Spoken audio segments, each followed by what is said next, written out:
Good morning, everyone, and welcome to this council meeting Tuesday, June 25th, 2024. Call the meeting to order and acknowledge that we are in Mi'kma'ki, the ancestral and unceded territory of the Mi'kmaq people. Are there any announcements, acknowledgements, or recognitions? Deputy Mayor Oigel. I think she's jumping across the table. Thank you. The Village of Hebbville had their commission AGM last week, and a new commissioner was sworn in, Eric Wiggle. Jamie Richards stepped down, and I would like to thank Jamie for all of his years of commitment and hard work on behalf of the Village of Hebbville as a commissioner. I look forward to continue working with the Hebbville Village Commission with their three present commissioners, Glenn Hebb, Greg Flynn, and Eric Wiggle. Thank you, and please pass on our congratulations to Eric for being voted in, I guess, and thank those that are not pre-offering. Public input. Oh, sorry. Councillor DeLong. Thank you very much. I just wanted to express my gratitude to Santa Claus for taking time off from his vacation to help raise money for the Mahone Bay Food Bank outside the Blockhouse Fire Department this weekend. Please pass on our thanks to Santa. I hope he had summer attire on. Is there anyone here for public input?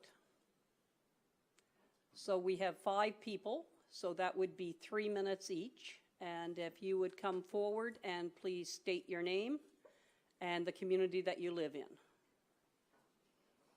We'll start that way and come across the room.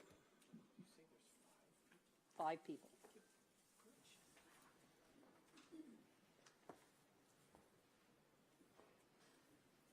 I'm Wade Carter. I live in Middle New Cornwall. Anything more you'd like to know? No, you have 3 minutes. 3 Go ahead, minutes. please. Well, one of my concerns is the excessive pay raises that this council got. And Lunenburg Council, they just passed a motion last week, and they're going to get a raise, not starting until November the 1st, of $664 more a year, which is roughly $50 more a month. And yet, this council got like 50-some% since they were elected in October 2020. In April 2022, they've got $1,015 raise in one shot a month. And that's really, in my mind, unheard of. Now, I guess my next question is, all these pay raises, all these expenses, that should come out into municipal matters. Now, I don't know if it's gonna or not, but it should, so the residents have an idea on how their tax dollars are being spent. Now, if it doesn't come out, there's only one reason I can see why it's not, because the mayor and council don't want the residents to know what is being spent. Anyway, I thank you for this time. I know there's other ones that want to speak, so I thank you for the time. Thank you. Thank you. And again, if you could state your name and the community you live in. Can I close this, or is this tied into the Zoom? Oh, it's okay. You can go ahead.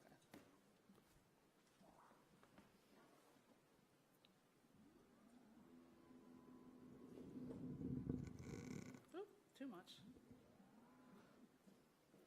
My name is Suzanne Kutach, and I'm a resident of Hempford in District 5, and I am the New Germany advocate. I am here to provide input regarding the active transportation plan. I urge Council to move forward with the active transportation plan, but further refine the proposal put forward today. There is a need for more in-depth engagement with the community to ensure that it best meets their needs. Communication needs to be better regarding when and where it is taking place, and should be featured in New Germany connections and flyers put up in community spaces. There also needs to be clear communication to residents to assure them that this project will not raise their property taxes. They already struggle to pay their taxes as it is. I am certain you will get more honest feedback when they aren't in fear of a tax hike. I see that the recommendation today is neighborhood greenway or multi-use path where feasible, but this is inadequate for the community's needs. New Germany is a bustling community with lots of pedestrians and located on a very dangerous portion of Highway 10. The vehicular accident that happened recently should be a wake-up call for those that haven't taken it seriously. I recently made a request to Public Works to use the old Stedman's lot at the bend on Trunk 10 where it meets Wicker Mill Road and Highway 208 for a food truck event. The response I received from Public Works was as follows. DPW staff were able to go on site to verify how safe the entrances were. Unfortunately, it did not pass the department's guidelines with regards to stopping sight distance. The sight distance required to provide drivers sufficient time to anticipate and avoid potential collisions. This is an intersection with no stop signs, so it is critical that we ensure the safety of pedestrians who would be crossing to get to that area. For this reason, we cannot approve a permit for your farmers market food truck event. Just on the other side of this very same bend, there are frequently large events such as Community Cafe on Thursdays with up to approximately 90 people in attendance, and the New Germany Farmers Market on Fridays, which last week hosted approximately 250 visitors. The result is large numbers of pedestrians navigating a section of the 10 which Public Works has identified as dangerous. It breaks my heart to see pedestrians needlessly in peril and folks struggling to push strollers through grassy and rocky terrain. Two other locations that need attention are Zwicker Mill Road, which is used as a shortcut with folks driving too fast and on a slope, and Varner Road with traffic to the dentist, Legion, barber, and medical center, and the Canada Day activities. A wide paved shoulder would be a huge improvement in these locations. If safety alone isn't reason enough, having sidewalks makes New Germany a more attractive tourist destination and place for folks to live. It could be one of the factors that determines whether healthcare professionals decide to move to an area. You have budgeted $2,500,000 for 2026-2027 for infrastructure for Osprey Village, which lists underground pipes and lighting, benches, waste receptacles, landscaping strip, and sidewalks. If Osprey Village deserves beautification, why doesn't New Germany? Thank you. If you would like to come forward, please, and state your name and the community that you live in, please. Thank you. Good morning. Jim Eisenhower from Second Peninsula. And I'm here to speak on the cluster development proposal that's in front of you this morning and essentially say that congratulate staff on where they've arrived in this. I think they've got a good proposal in front of you and encourage council to move forward expeditiously with this today and beyond. When I was thinking of this last night, I sort of reflected on the words of Winston Churchill, who made the comment that perfection is the enemy of progress. This may or may not in your minds be perfection. I think it's very good. It's much better than the status quo, which is a free-for-all, which has resulted in developments like the ones that are currently underway in Second Peninsula, which is obviously is a major concern to us, as well as the one that Councillor Vino drives by every day over in Little Hook, which is, in my view, the worst residential development I've ever seen and shouldn't be able to happen. So my plea really for today is that you move forward with the recommendation of approving option 1 and that you instruct staff for 2 things. One is try to maintain the schedule that they outline in next steps, which is first reading on July 9th, public hearing July 15th, and second reading July 22nd.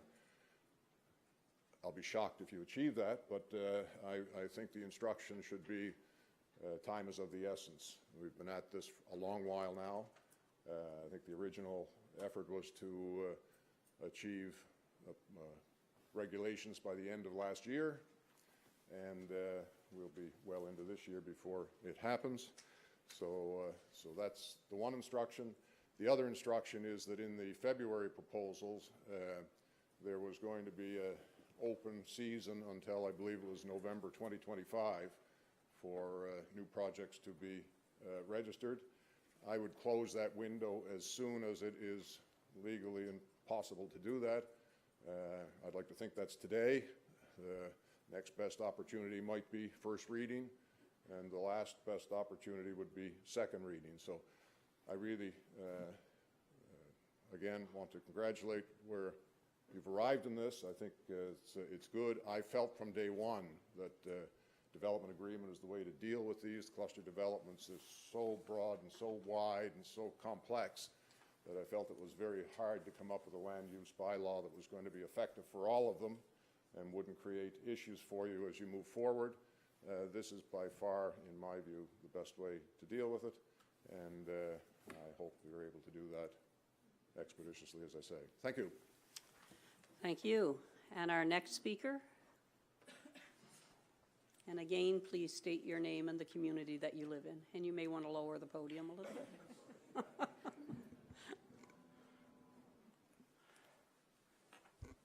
Good morning. I'm Catherine Heckman, and I'm currently a resident on Second Peninsula.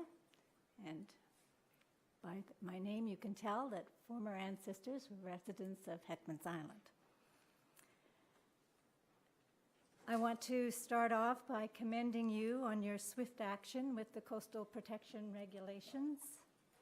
And I wish that the cluster development regulations had been passed as quickly.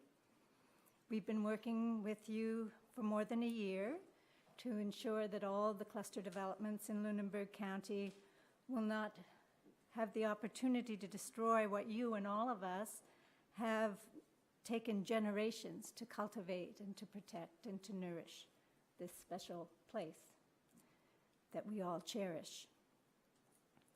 Yes, this regulatory process has been long, and due to the threat of legal action, you have adjusted your regulatory approach. So now the process will be even longer, but the change is still the requirement, the need for these regulations has not changed. So I request you to move forward quickly with option 1 that's in the report that's being presented to you this morning, redrafting the cluster development regulations using the development agreement process. I hope this allows the evaluation criteria to be applied so that all developments will be consistent with existing ones of a similar size and location. I feel that this situation is urgent. The regulations needed to be implemented right away, so I see no reason to add any grandfathering provisions that would only serve as a further delay. If you postpone passing these new development agreement style regulations, if you wait or if you add grandfathering provisions or other minor perfecting qualities, as Jim referred to, this may encourage a rush to more unregulated cluster development by developers looking to circumvent reasonable scrutiny. As you know, the resulting damage can never be undone. So I would go so far as to say, please don't monkey with it, don't make any additional changes or ones that will just delay the process even more. Of course, as a member of the public, I appreciate that public input is required and fundamental, but the abuse of that public process as a delay tactic is never helpful. So please move as swiftly as you can through all the required steps. Others are moving swiftly to try to avoid these regulations, but these regulations are not something that needs to be avoided. They are meant to be of benefit, to allow all of us who live here and care about this place, by protecting the health and safety of the residents and the environment that surrounds them. Moving swiftly with these regulations will not prevent good development, but it will discourage development that wishes to avoid reasonable oversight. So please, councillors and mayor, please boldly lead us by making better developments so this place that we cherish will still be worth cherishing. Thank you. Thank you. And our last speaker, and again, if you could please state your name and the community that you live in.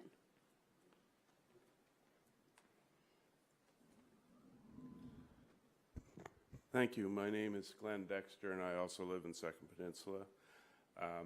And I haven't been tallying the 3 minutes, but I know it goes fast, so I'll try and be pretty brief, since I think I might be last. I would echo my two friends and neighbors. I'd commend staff on the recommendation, option 1, and encourage council to pass it.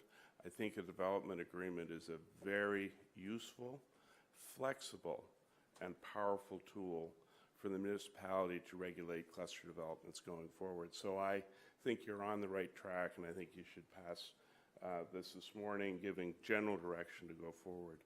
I understand that the process will involve more detail and subsequent reading of the actual detailed regulations. Like Jim, I'll be really simple about it. I'd encourage you to go as fast as possible with that process because the door is open right now. And we don't really want to close it after the horse has gotten out of the barn. We'd like to close it quickly. And the second thing, and it's really what led to this, and I appreciate there's lots of issues with some of the current ones, but I'd encourage you to be as tough as you can on transition rules for existing developments, because this is a good way to go for the municipality to regulate this in a proper and thoughtful way, and we'd love it to apply it as much as possible. So thank you very much. Appreciate the opportunity to address you this morning. Thank you. That concludes our speakers. I would now move down to the approval of the agenda as circulated. Moved by Councillor Bell, seconded by Councillor Haysom. All those in favor? Opposed? Motion is carried unanimously. I would ask for the approval of the minutes of June the 11th. Moved by Councillor Haysom, seconded by Councillor Moore. Discussion on the motion? Question called for. All those in favor? Opposed? Motion is carried unanimously. We do have regrets from Councillor Wynot today as well. Any business arising from the minutes? Seeing none. We are going to move to our Planning Department items 11.1.1, West Haver Pond Land Use Regulations. And Reed, if you would walk us through this one, please. Oh, sorry. Who is? So this is Anna. Yes, Anna. This is Anna's first time at council. So she, I think I maybe mentioned previously that yes. she has kind of recently rejoined our team. She was with us last summer, but is now back here full time. So just to maybe just remind council, Anna has prepared a small report and a presentation this morning. She's going to walk us through some of the land use issues around a property that was discussed in the West Havers Pond, West Havers Beach area. It was raised by some community members. It was raised during the coastal protection, and then Councillor DeLong as well had raised some questions around that particular situation. So Anna's going to walk us through that, and then there's opportunity for some questions at the end as well. Okay, thank you. Go ahead, Anna. Just setting up the, what's that? Oh, okay. Duplicate? Yeah, duplicate, yeah. That sounds good. Should come up now. There we go. Yep. Just go full screen, you're good. Good morning, everybody. So this presentation is intended to inform council about the land use regulations regarding a specific property on West Haver Pond that were raised during a recent council meeting.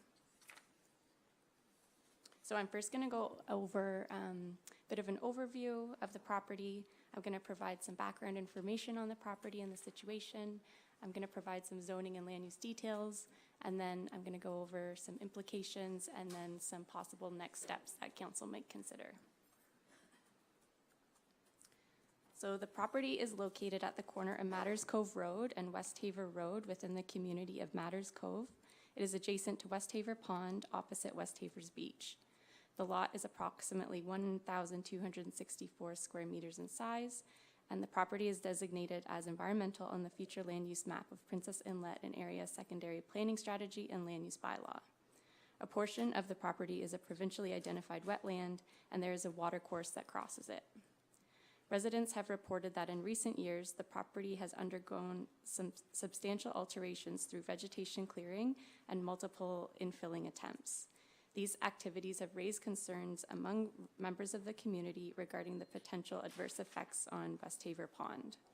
So the map here shows both the property boundary in blue and the green area is the provincially identified wetland in green. In 2021, the property was purchased through a municipal tax sale. A property report and zoning confirmation letter was provided by Planning and Development Services, which identified the applicable zoning and setback regulations and indicated the limited development potential on the lot. According to the land use bylaw, no development permit is required for parking a trailer or RV on the lot, provided the use does not exceed 4 months. Residents made a presentation to council on May 21st of this year, reporting 2 instances of infilling since the sale of the property in 2021. Apparently, the first infilling attempt occurred in June 2022, where the infill material eroded into West Haver Pond. The second infilling occurred in April 2024, which included larger rocks and infill material to form a retaining wall. So section 3.3 of the Princess Inlet and Area Secondary Planning Strategy talks about the environmental land designation and acknowledges the importance of West Haver Pond. It states that council recognizes the land adjacent to West Haver Pond near to West Haver Beach are considered as important environmental assets to the local community, and that these lands merit protection through local land use controls. It states council will place the identified provincial wetland, which is located around West Haver Pond, in a restrictive zone, which will not permit for any structures.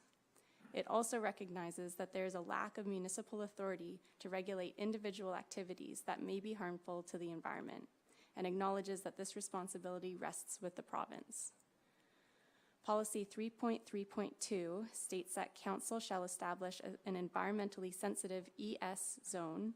This zone shall be considered a no-build zone in which no structures shall be permitted. So a portion of the lot is part of the portion of the lot of West Haver Pond, which is a provincially identified wetland. The area where the wetland is located is already zoned environmentally sensitive, which is shown on this map in green. The remaining area is zoned rural coastal and is shown in purple. In the ES zone, the environmentally sensitive zone, no development is permitted as this is a restrictive zone. In the rural coastal zone, new permitted developments are subject to the zone requirements found in section 5.4.2 of the land use bylaw. The Princess Inlet and Area Land Use Bylaw includes some regulations that are relevant, but these only apply to a permitted development. Section 4.15 states, development near a significant watercourse or water body shall be horizontally set back a minimum of 20 meters from the ordinary high water mark. Section 4.15.2 states, in relation to a permitted development, the infilling, excavation, or removal of natural vegetation, including trees, shrubs, and ground vegetation within 10 meters of the ordinary high water mark, are subject to certain erosion controls, and those are included in the land use bylaw. Section 4.16 says that in rural and residential zones, permitted development on properties near the Atlantic coast shall be set back 2.5 meter vertical elevation established from CGVD 28. And finally, section 4.17 states, in relation to a proposed development, no development permit application will be issued by the municipality until it has been confirmed by the province that the proposed development does not affect any related provincial wetland policy. So this is a development constraint map, and it reveals the development constraints associated with the property, showing both the vertical and the horizontal setbacks. So they apply to the rural coastal zone. However, not all of the property is zoned as rural coastal, but this map is just showing where those vertical and horizontal setbacks would apply. It appears that the entire property is affected and that no area within the property boundaries is developable. So the area that is zoned rural coastal on the property, there's no development permitted.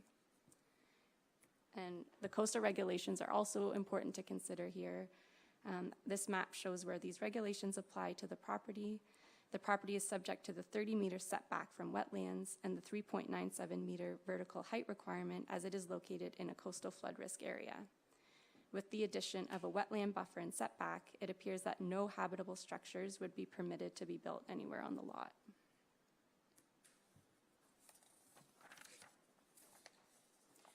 So now I want to go over the reasons why this situation is a little tricky.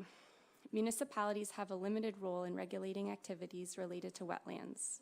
As mentioned previously, the secondary planning strategy acknowledges the fact that there's a lack of municipal authority in protecting the environment from activities as this falls under provincial jurisdiction. These activities can include things like infilling, draining, and excavating, etc. The Princess Inlet and Area Land Use Bylaw includes regulations concerning development near identified wetlands. However, these regulations are only triggered in relation to a permitted development. Since no building or development permits have been requested or issued by the municipality regarding this property, it is not within the municipality's jurisdiction to regulate the infilling that has occurred. So right now, Council has limited options for addressing the land use issue at Westhaver Pond. However, there have been some suggestions on how the municipality can handle similar situations in the future. One suggestion involves municipal ownership of lands with conservation value, and the other suggestion is about increasing the municipality's control over infilling activities. So suggestion 1, the municipal ownership of conservation lands. This is where the municipality either holds onto or acquires environmentally sensitive lands. Municipal staff are currently drafting the Land Conservation and Stewardship Policy. The goal of this policy is to help protect watersheds and wetlands, safeguard ecosystems, and preserve habitats. It will help Council evaluate land parcels that are available for purchase or donated to the municipality for conservation purposes. Separately, in reference to tax sale properties, the municipality must participate in a competitive bidding process to obtain properties that are up for sale in a tax sale, even if they have conservation value.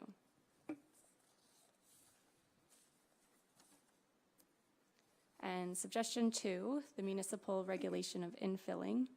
This is about increasing the municipality's control over infilling activities in some areas that are unrelated to development. Council would have the ability to regulate and prohibit infilling not linked to development within floodplain areas. One of the province's statements of provincial interest relates to identifying flood risk areas. Therefore, municipalities are responsible for identifying known flood areas and mapping all identified floodplains.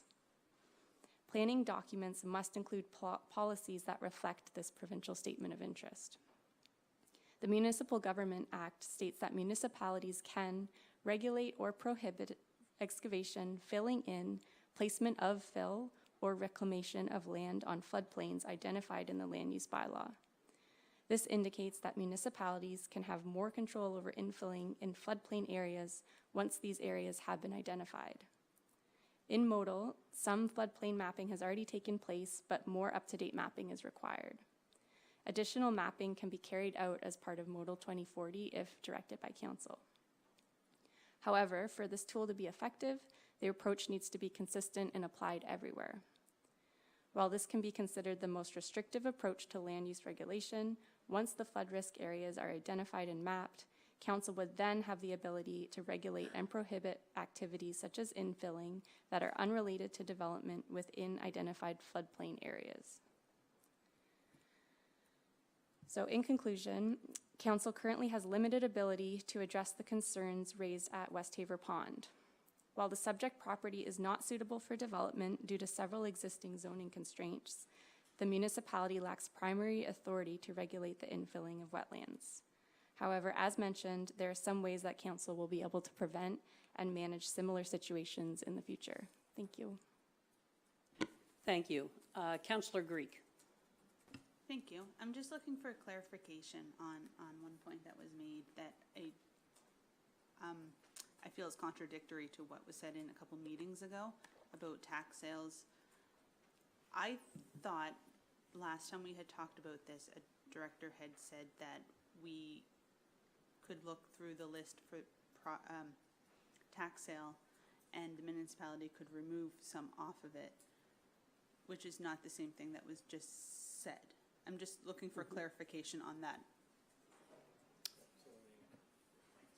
So we have our Director of Finance, Elena. Thank you. Through your worship to Councillor Greek, properties get removed from tax sale only if they would provide a legal issue to the municipality by selling them. Now, the municipality can bid on a property that's in tax sale in those first three, because we are required by the MGA to put a property in tax sale like 3 times. So in a normal auction, we would get up and say the municipality has interest in this property, to let other bidders know that we would be interested in bidding on it. So usually what would happen would be the list would come to council, and you as a council would determine that that's a property you're interested in, and give your legal counsel the ability to bid on it. So we are obligated under the MGA to put it in tax sale for three times. Once it's in for 3 times, if it doesn't sell, then the municipality can deem it, if they deem it conservation, they could take it for those purposes. Thank you for clarifying. Councillor DeLong. Thank you very much. Thank you for the presentation. I'd like to start by saying I'm really grateful to the group from West Haver for presenting this issue to council, and to all the members of the public who showed up for that presentation and filled up our gallery. That spoke volumes, I think. I'm happy that staff is making attempts to allow council to address this type of issue in the future, but I do feel that there are some gaps that are left in this report that the West Haver group would like addressed. To that point, if I may, I'd like to introduce a motion to allow Ann Kaverzan to speak. She was the one who presented initially. Is that okay? Our Deputy CAO. Generally, that's the public input, is the opportunity for residents to provide their thoughts on items that are on the council agenda. Council does have the opportunity to suspend any rule of order or procedure. However, it's intended to be an exceptional occurrence, and so it requires the unanimous support of every single council member present at the table, and is generally reserved for more unusual circumstances. So it is entirely possible. Your own procedures indicate that it should be a rare occurrence because it's for exceptional circumstances. So, Okay, hold motion it. made. I would entertain, if that's a motion, would someone please make that motion? I would like to move that our resident, Ann Kaverzan, be permitted to come up and speak to the report. Seconded by Councillor Greek. All those in favor? Opposed? Opposed is Councillor Staton, so the motion is declined. All It right, needs to in that be case. unanimous. No, that's fine. If I may, I'd like to ask a couple questions then. Please go ahead. Thank you.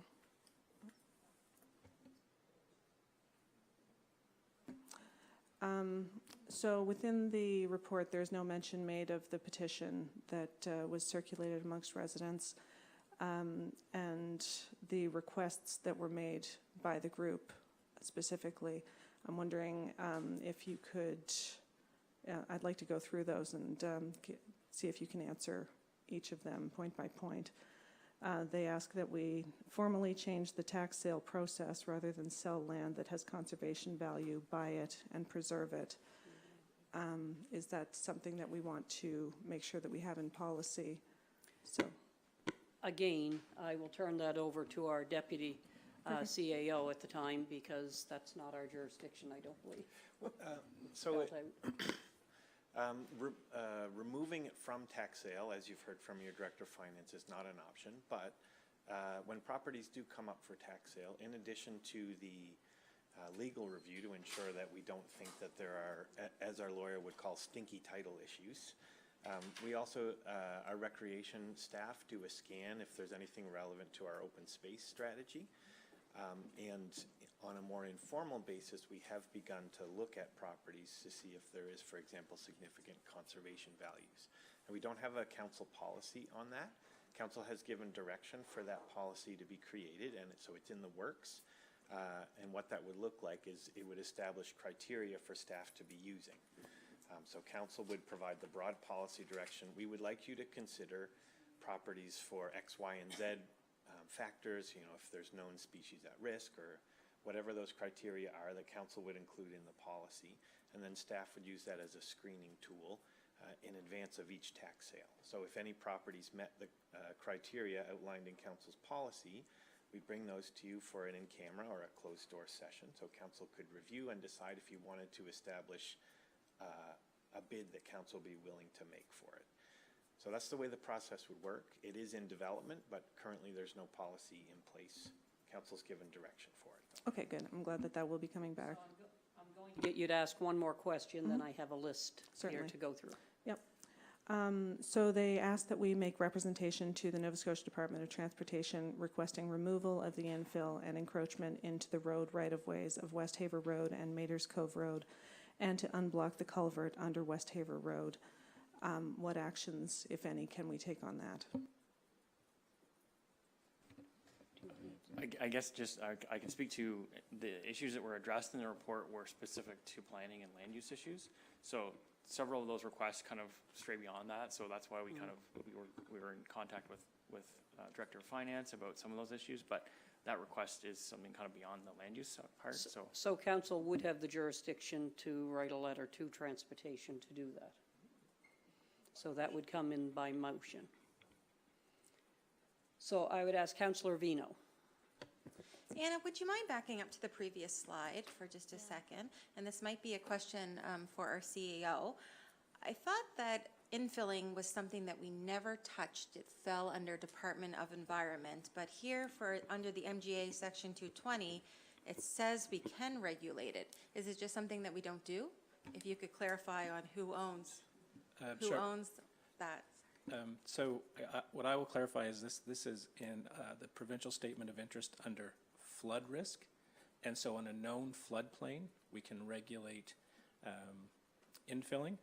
But to do so, you would institute a municipal-wide rule.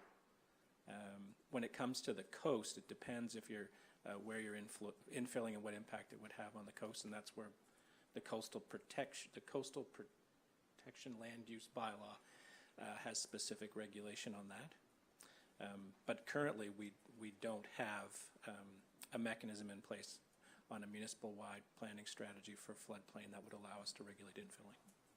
Just for further clarity on that, the intention of that allowance under the MGA, like as Anna has said, the municipality cannot control infilling except in that circumstance. The reason why it is allowed is primarily geared towards inland water bodies or lakes and rivers where when you infill, you actually, it's like adding into a bathtub, the water level goes up for everyone else. So if everyone started infilling in a flood risk area, the water level would get higher. That's why that's allowed. But the reason for the consistency is that the reason it's intended to be a prevention measure to prohibit additional flooding, and you need to apply it consistently. So if you wanted to take that approach to help deal with wetlands, there's lots of wetlands that aren't going to be in a flood risk area, so you're not going to be dealing with those. But you would need to be taking the most stringent approach to floodplain areas. And if you remember back to when we were talking a lot more about flood risk areas, the most stringent approach is to start looking at dealing with infilling and restricting it, but it would have significant implications for development of properties across the municipality. So if you wanted to go down that road, it's an option, but for one, you won't cover all the wetlands. You won't cover many of them, actually. And number two, it will be very prohibitive for new development, and it would have significant implications that are more significant to areas that aren't wetlands.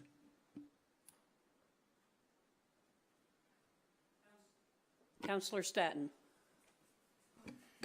Yeah, I'm not sure where to go with this. I have a question concerning the land that's there now. I understand they're putting a mobile on it, and as long as the mobile is on wheels, they do not need a building permit to put it there. Am I right in assuming that? Yes. So our big mistake here is when we sell land, we don't have the ability to put restrictions on what people do with it unless they're asking for a building permit. And these people bought this land in good faith. It went on a tax sale, they bought it in good faith next to a beach for that purpose. So I'm really concerned that we are making a lot of land undevelopable or unusable, and where it's going to take us in a legal battle somewhere down the line, because I can see that coming. I can see people getting fed up with all these rules and regulations. You bought a piece of land from the municipality on a tax sale, and we didn't say then that you can't put something on this piece of land. We didn't indicate that to them. So I'm really concerned with where we're heading with all this, and I have to say that my concerns are being justified by some of the stuff that we're looking at doing to people. Councillor Haysom. Thank you very much. I have some of my questions you've answered, specifically around the tax sale piece. So I have a question and then a comment, actually 2 questions and a comment. Regarding infilling, you said manage infilling unrelated to development. So could you just expand on that a little bit? Because as far as I understand it, any of our regulations tend to just deal with development of structures. So does that mean that infilling is okay if it's related to building a structure? Could you please clarify? I think it's more about if it's permitted or not. So the municipality can't regulate it if there's no development permit on that property or on that, like if it's not related to a structure. Okay. So if there was a building permit, then the infilling would be able to be regulated by the municipality. But this is the inherent problem, right? Is Yeah, that there's no no one is building applying for a permit. building permit, and that's Yeah. how these things happen without any oversight. So, Yeah. so that's an issue there. Could you go back one slide, just because we're talking about municipal regulation of, okay, the other option is municipal ownership of conservation lands. Okay, thank you. So when we were talking about some of the criteria for conservation, if we're looking at tax sale through that lens, my request is that we also apply that same lens to divestment of municipal property. I know that we've talked about this around this table before. I know that we have a policy and criteria that we look at when we're considering divestment of municipally owned lands, but they are not weighted. And I think that there does have to be some weight placed on that conservation piece. And I would like to just remind everybody, when we did our sustainability plan, the #1 piece of feedback we got from residents was conservation of land was their top priority of how we should proceed with sustainability goals and methods. So I just want to highlight that, and I would like to make that request. Yeah, and just to highlight again that the challenge is anytime there's development that is a pad infilling, we don't necessarily have that oversight, and this is a problem. We keep running into it over and over again. Were there any other new speakers? If not, Councillor DeLong. Thank you very much.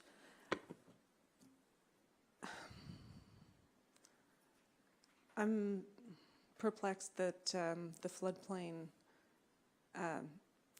bylaw that we're proposing won't be covering most wetlands, and that you say that we won't have the ability to control infilling in wetlands. I understand and respect that people will want to be able to use their property in order to develop, but in places like wetlands, that just does not seem appropriate. So I really hope that we are going to take that into account when we are doing our Model 2040 planning. I would like us to consider asking staff to draft a letter to the property owner expressing interest in negotiating to acquire this property in question.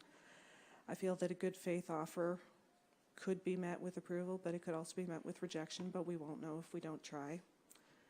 I'm going to ask our CAO. So we're live on the record, so I'd just caution about, this would be land discussions which would normally take place in camera. Okay, fair. So we wouldn't want to identify, for instance, what we might pay for the land in open session, No, of course. and then try to negotiate. So just with that caution, if you wanted to bring this to an in-camera item in the future, we could certainly have a more detailed discussion on the approach that we could take to try to acquire the land. Okay, noted, thank you. If I can continue?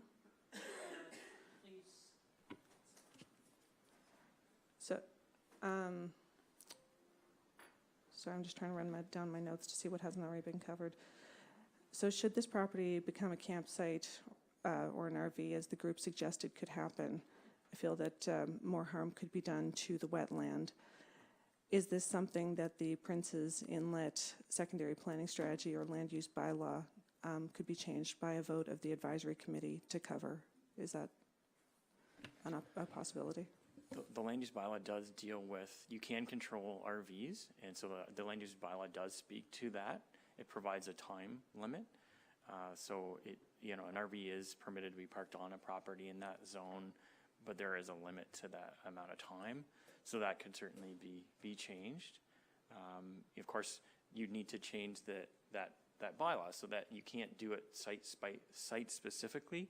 So it would have the implications for other properties in that land use bylaw area. And if you wanted to change and shorten that time frame, or say no RVs can be parked, you can certainly do that. And yes, it would have to come through the local advisory committee and then through to council to change it. But of course, there may be other lots that would be other lots that would be affected by that as well. To go to Councillor Haysom. Thank you. I'd just like to go back to the suggestion that we write a letter to Department of Public Works asking them to remove the infilling. Does that require a motion, first of all? So I would like to move that we do write to Public Works asking them to remove the infilling, but I would also like us to copy that letter to Department of Environment, who is responsible for protecting wetlands, because I think that they hold some responsibility here as well. And I so move. So moved by Councillor Haysom, seconded by Councillor DeLong. So this is to the motion only. Councillor DeLong. Within that letter, could we also include that this infill is encroaching on the right-of-ways on West Haver Road, Maiders Cove Road, and request that the culvert that belongs to Public Works be unblocked? If the mover and the seconder is agreed to that, then that can be so noted. Deputy Mayor Oigel. I just have a question regarding that motion. I'm just a little bit confused. So their infill is not on the road. It's in the right-of-way. It's in the right-of-way of the road. Oh, okay. So would that not the letter then go to the Department of Environment for sure? Because they're the ones that okayed the infill to be there, correct? Oh, I thought. Okay, we're getting into the. I'm just wondering, just to make sure the letter goes to the right place, that's all. To write a letter, we can copy Transportation Environment on this and the local MLAs. That's not a problem to do that, and that would be protocol usually when a letter goes out with my signature on it. So, Councillor Hubley. Quick question, who put the infilling in? Was it the property owner or, okay. Thank you. Anyone else? Supplementary, Councillor Hubley. I'm sorry, and it's on the right-of-way to the property that they purchased? I'm understanding that it's in transportation right-of-way, and that would be the only jurisdiction that transportation would have. Thank you. And that would need to be clarified for. Question has been called for. All those in favor? Opposed? Opposed is Councillor Staton, Councillor Bell, Councillor Hubley, and Councillor Moore. Motion is carried. I will now go back to Councillor Staton to wrap up this discussion. Yeah, I just wanted to make a comment about the subdivision bylaw. Once upon a time, we were granted land in a subdivision, and that land was usually swamp or wetland because it couldn't be developed. The subdivision bylaw was changed to take 2% of the value instead. So if and when we look at that subdivision bylaw, that might be a way to protect those wetlands that were otherwise now being sold, and we're selling them because they're municipal land, and we've sold some of them in subdivisions. I'm not saying they were all wetlands that we sold, but that would be an opportunity for council, if and when that subdivision bylaw is looked at, to maybe look at those lands and put them in protection for green space or wetlands. Just an idea. Thank you. So we are going to move on to 11.1.2, Cluster Development Options Report. And we're changing seats.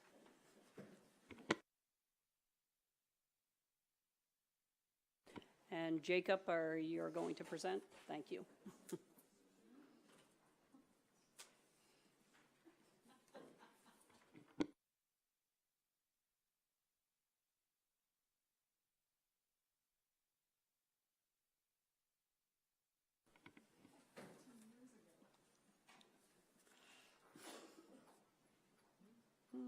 I see that.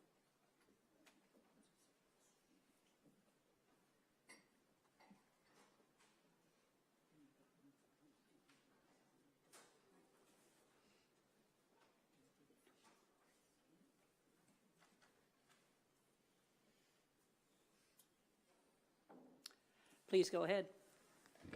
Thank you very much, and good morning, everybody. So today, Reed and I are going to walk you through the options report for cluster development.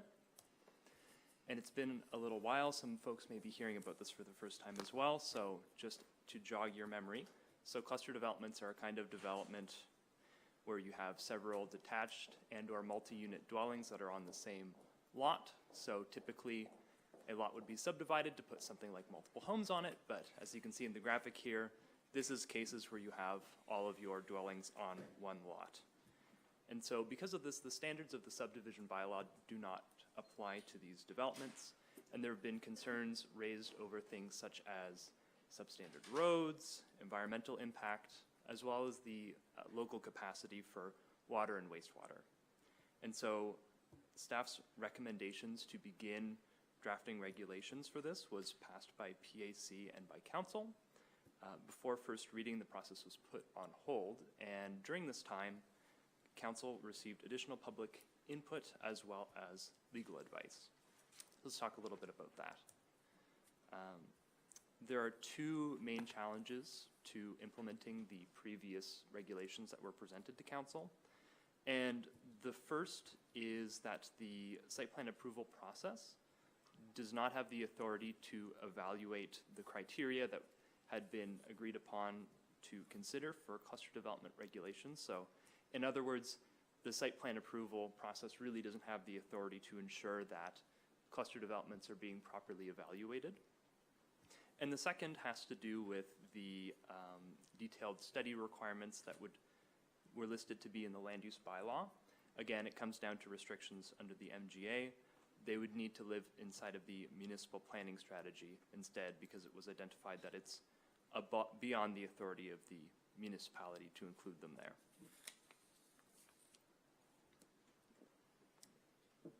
Going to go through our options. So option one is staff's recommendation. And the recommendation is to require that all cluster developments, as long as they're defined as a cluster development, which is 6 or more units on 2 or more structures, go through a development agreement. So the requirements of that development agreement would be very similar to the ones that would be in the site plan approval process, but there are two exceptions to this. And the first is that there is an opportunity for public engagement. So the development agreement process is longer, and it includes a public hearing, so the public would have the opportunity to speak to council as they consider the policies that are in the municipal planning strategy for a cluster development. And the second would be that, as mentioned before, the requirements would be moved from the development agreement, or from the land use bylaw over to the municipal planning strategy. And with this, the language itself of the requirements becomes more broad to give council the opportunity to consider those policies. So it's written in a more general way, and this gives council a greater deal of flexibility and discretion. They can consider the individual proposal as it is with the site and what's going to be built there, and whatever is pertinent to that development, which I'll talk about on the next slide here. So these would be the 4 policies that council would consider for each cluster development application. So the individual proposals would be considered based on the adequacy of the street networks, site access, and emergency access. Next is the adequacy of services such as water and sewer. The third is the availability of a safe water supply. And then the fourth is the suitability of the site in relation to environmental impact. So as you can see, it covers very similar aspects that were given in the site plan approval as was previously presented, but more discretion is given for each individual proposal. There are 2 other options in this package. So option 2 is to move ahead with the previous recommendations. So as we've discussed, this is problematic in terms of what the municipality has the authority to do under the MGA. So staff is not recommending this option. And option 3 is to not implement any regulations. So previous concerns would go unaddressed, and staff isn't recommending this option either. And now I'm going to pass it off to Reed to talk about our timeline. Sure. I know it was raised earlier by a member of the public. The timeline that was suggested in the report to bring back regulations early in July was overly optimistic, and so my apologies for putting in such an aggressive timeline. That being said, it is we do see a pathway where staff would be able to draft new regulations. We already have the structure of the land use bylaw, the work that was done for the coastal protection regulations. There was a lot of work to compile a new land use bylaw, and this would just be an amendment to that. So there is a lot less work at this stage because we're simply adding in a section to that. But we could see us being able to bring forward draft new regulations in the month of July, and it would be the opportunity for council to pass first reading at that time. But of course, council always has the opportunity to not do first reading if there's something about those draft regulations that they don't like, or they'd like to spend more time doing additional consultation. But should they want to do that first reading, then we would recommend, as we did with the coastal protection process, holding a public information meeting once first reading has been completed, where we can have an opportunity for members of the public to ask questions about how things might work, and then make sure that people are aware of the new regulations. And then there would be, again, second reading and public hearing. Those could be combined or separated as they were with coastal development.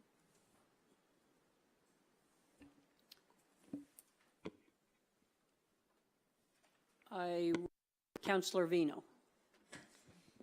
Thank you. Well, you mentioned about the timeline being aggressive. If anybody can do it, I have the trust in our planning department. And with coastal right on our backs, we kind of been through this. So this is the second time that this has come before us, and in the original recommendation, I did vote against it because I felt at that time it was too broad. However, the proposed options in number 1 address some of the concerns that I've heard from my residents, and I will be putting, if I'm selected to put the motion on the floor, I will be putting on option 1. I like that this one does not have the site plan approval process, rather the development agreement, not to be confused with development permit. Those are 2 separate things. And while this did come about in District 10, it's something that we are hearing and probably very soon seeing throughout the municipality. And I think it's time that we get ahead of it before it's too late. So, thank you. Councillor Staton. Thank you. I have a question for staff, if I might. Go ahead. One of the recommendations was street networks. So do you have it in mind, or do you have some kind of idea what kind of regulations or requirements you would have for a street in a cluster development? That's my first question. Excuse me, I'm not sure. Is your question really around, how, what would how would the streets be designed, or what? Yeah, what kind of a design? We have a subdivision bylaw that the street obligations We're going to direct that through to the CAO. Okay. He would like to. Okay, perfect. I don't care who answers. So So one of the challenges that we ran into in trying to address the, in particular, phased development condominiums, which we believe are the option of choice to developers to avoid our private road standard. So what we've uncovered as we went through this is the Condominium Act exempts phased development condominiums from subdivision requirements, and it is in the subdivision section of the MGA that allows the municipality to have regulation on the design and construction of private roads. So we lack the ability to require phased development condominiums to have a municipal standard for private roads. So what we're looking at is site access. So most of them are likely going to be on public provincial roads. So Public Works controls that access, and emergency access. And likely that would be a review by a fire department to determine whether the road is sufficient for a fire truck. So it doesn't have too much slope, it's not too windy. Other than that, we don't have a lot of ability to regulate phased development condominiums as it relates to the road or road network. Thank you, and that was one of the regulations that you had there, the quality of the road, and that's why I was asking that question. Do we know what the quality of the road be? And obviously we can't, or we will be setting some standards according to what Tom just said. Those would be the way you'd look at transportation access and emergency access for the roads. So those are two things that need to be addressed if you're going to go ahead with regulations, so that people know what to expect when they apply for a cluster development permit or application or whatever you want to call it, or development permit. That's my one concern, because I know our subdivision bylaw is very restrictive, and we're not having a lot of subdivision applications or housing subdivisions, not just land, housing, because of that restriction, and that's upfront money that usually the builders don't have before they start, or it's restrictive to them to put that kind of money in road before they start selling properties and building houses. That was my first question, and I guess I'll leave it at that for now and see where you go with that. So for clarification, back to Councillor Statton's question, when we're talking about road access and transportation site distance, that's something that is required whether you're getting a driveway put in or whatever.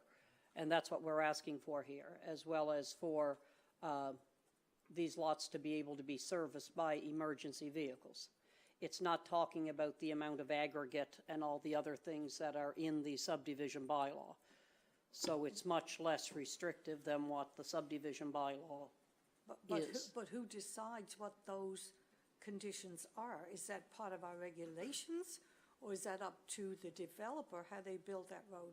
I know you said Department of Transportation for access and then the emergency vehicle access, but someone has to decide what that road's going to look like. Is it going to be the engineer hired by the builder, or how is that going to be determined?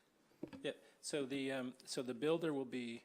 It'll be up to them to convince council that it's adequate, and so there's no prescribed standard. It's simply can the builder demonstrate to council that what they have planned, which are really big driveways, are adequate to service the number of units. So is it wide enough for cars to pass each other, as they approach? Because council would likely say, if cars can't pass, it's not adequate. It would have to be wide enough for a fire truck to get in and not get hung up if there's hills and valleys or too much meandering. And then Public Works would have to give its consent to connect to the public road. And so we're elevating the discussion to whether council is satisfied that these things are adequate. We're not going to be terribly prescriptive. So, for instance, in our subdivision bylaw, for a subdivision to proceed, you want to have perk tests on all the lots. For this, it's expected that the developer is going to have those lots tested to ensure that they can be serviced by septic, and we would want them to share that information with council so you can see that it's adequate. The actual perk tests and the septic are a Department of Environment jurisdiction. So not unlike the subdivision bylaw, where there's lots of other departments involved, we'd be looking at having other departments involved in this, but at a very high level. So we're moving from the first draft of the cluster development, which was very prescriptive. Your roads will be this, to a very high-level discussion to say, are your roads adequate and sufficient for the number? So it's a different approach, but because of the Condominium Act and the fact that the subdivision provisions of the Municipal Government Act do not apply to them, we had to basically completely change our approach to conform with the limitations and restrictions under the MGA. So again, option 2 was our first. Yeah, option 2 is very prescriptive. And that is not being recommended based on the advice that we received. If I might just to add a quick comment on that, the development agreement process in terms of what municipalities can do as part of that approvals process does allow flexibility for council to require certain studies and things to be done. It generally through the development agreement process, what Tom has illustrated is you can't just say, well, we have to meet the private road standard, because clearly that's been looked at and that's not an option, because that's something that very much lives under the subdivision bylaw. But the development agreement process allows for flexibility, because it, you know, when you're looking at very large scale developments, there are opportunities, because it comes down to an applicant demonstrating those broader policies is a site suitable for these, for servicing and water and things like that. So the applicant does have to demonstrate that, but it's not being as prescriptive as saying, well, if it's this size, this is what you do, or if it's this size, this is what you do. You can still ask for some of those things, but it's a little bit more site dependent, and it's not spelled out as clearly as it did before. Tom? Yeah. So we're really not asking for anything that we don't believe the developer would be looking into themselves anyway. So if you're developing a phased development condominium and you want to have 20 lots, you're going to want to make sure that those lots have adequate water and sewer, right? Or you won't sell them. You're going to have an adequate street network or driveway network, or the people that buy them are going to complain. You're likely going to want to have wetland delineation so that you're not building in a swamp. And as part of the wetland delineation, if there are environmentally sensitive areas and protected species found, the Department of Environment has to be notified, and then they get involved, like what happened with the municipality on Mullock Road, or Harold Wine, what's that road? Mullock Road? Mullock. Black ash. Where we found seeding black ash. So we're trying to put something in place that requires the developer to work with us to ensure that their development is successful. And we're doing it in a way that conforms with the MGA and acknowledges the exemption that phased development condominiums have as it relates to subdivision approval. Because right now, the phased development condominium developer sends us a document asking us to confirm whether their phased development condominium conforms with municipal land use bylaws and planning strategies. And what we say right now is it does, because we don't have any. Other than that, it's completely up to the developer and their lawyer on whether they want to engage with the municipality or not. This is going to force them to engage. It's going to force them to opt into our process, provide information so council can be satisfied that what's being put in place is likely to work. And as it's stated, it's not perfection. But if we take the time to get perfection, we'll never move forward. So I think Winston Churchill was right on that. So this is our best approach. It can be changed in the future if necessary through amendment. But we think that what's being proposed here is a good framework to move forward, and it's better than what's there now, which is nothing. But it is municipal-wide, and it will impact any cluster development that's taking place anywhere in the municipality in any district. So you have to keep that in mind, because if these rules are adopted, we may have an unintended consequence of impacting something that is taking place that we don't know about. So that's really the only caution. But I think that staff have put together a good option. We did ask the Registrar of Condominiums and the province to change that rule and allow us to have subdivision type regulation for phase development condominiums. They said no. So given that limitation, we think that this is the best option that we can put forward at this time, and council just has to make a decision and give direction whether to move forward or not. And if the option one is what council wants to endorse, staff will work as quickly as they can to get the documents prepared, get them back in front of council for a review, set up a series of public engagements that's endorsed by council so we can let everybody know that we've changed the way we were planning on doing this. Because we had a lot of engagement the first time around when it was very prescriptive. This is much less prescriptive, but it's a change, and we have to let people know that we're changing partway. Like, we were the day before first reading of this thing, and the Coastal Protection Act regulations were canceled, which caused us to pause, and we had some public input, which also caused us to pause. So, I think staff has done a great job actually, in getting this option together quickly, moving it forward, addressing the limitations that we have, putting a framework in place that we can deal with. Now, development agreements are not something this municipality has a lot of experience with. But this would implement that new system, which involves council, it involves the public, it involves the developer. So I think that option one is our best effort that we can put forward right now. And so if council wants to give direction, we can move it forward. As Rita's indicated, we don't believe we can get second reading by July 22nd. That's just overly ambitious. So I'm going to ask Deputy Mayor Oikel, you had a comment? Yes, I just wondered, you said that there'd be an opportunity for public input. I was just wondering what that would look like, because it was for each cluster development. So what would that look like for the public? So yeah, as part of the development agreement process, there's an opportunity there's a public hearing requirement for that. So it'd be the very same process that we went through recently for Coastal. So there's an opportunity there for members of the public to come out specifically as part of that. And so typically there's also an additional public information meeting that's held as well as part of our public participation policy. So there's typically at least 2 opportunities for members of the public to come out specifically and learn about, it'll be about each of these developments because it's a development agreement. Yeah. Also, a follow-up. Supplementary? Yeah, and this is probably for yourself and for Tom.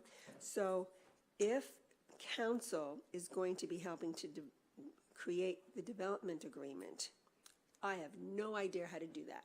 So are we going to get training?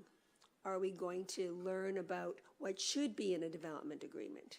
Because if it says council is doing it, so I'm just confused with how you said that. Yeah. So the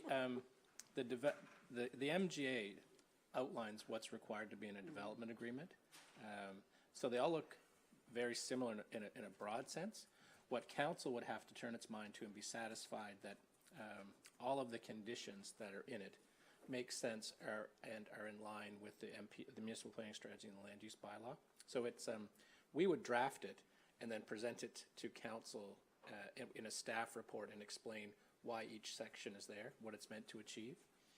Which is what we do. Yeah. So already. So we're not making the development agreement, because you keep saying council, and so yeah, I'm so just council authorizes it and approves authorizes it. Okay. But Total different you don't than have to creating write it. Yeah, we'll write it for you. Yeah. I knew that. Okay, we have several speakers, but I'm going to go to a motion and then we can speak to the motion. Councillor Vino. I was just going to put the motion on the floor if allowed, so then we can move forward with that. So to her honor, Mayor Bolivar-Getson and members of council, I move that Municipal Council accept the recommendation contained in option 1 as presented and direct staff to redraft cluster development regulations that provides for approval of all cluster development applications through the development agreement process in the form of an amended draft municipal-wide land use bylaw and amended draft municipal planning strategy, and I so move. Moved by Councillor Vino, seconded by Councillor DeLong. I have Councillor Staton, then I have Councillor DeLong. This is my last attempt, okay? We are taking the municipal-wide land use bylaw and we're implementing it a little bit at a time with different regulations so that when the big picture is out there, we've got all these side regulations that we have to live with. And I'm not sure that the general public realizes that when these are passed one at a time, that they're going to be included in the municipal-wide land use bylaw regulations. That's my concern, that we are doing a little at a time and we're affecting how people develop, where development happens.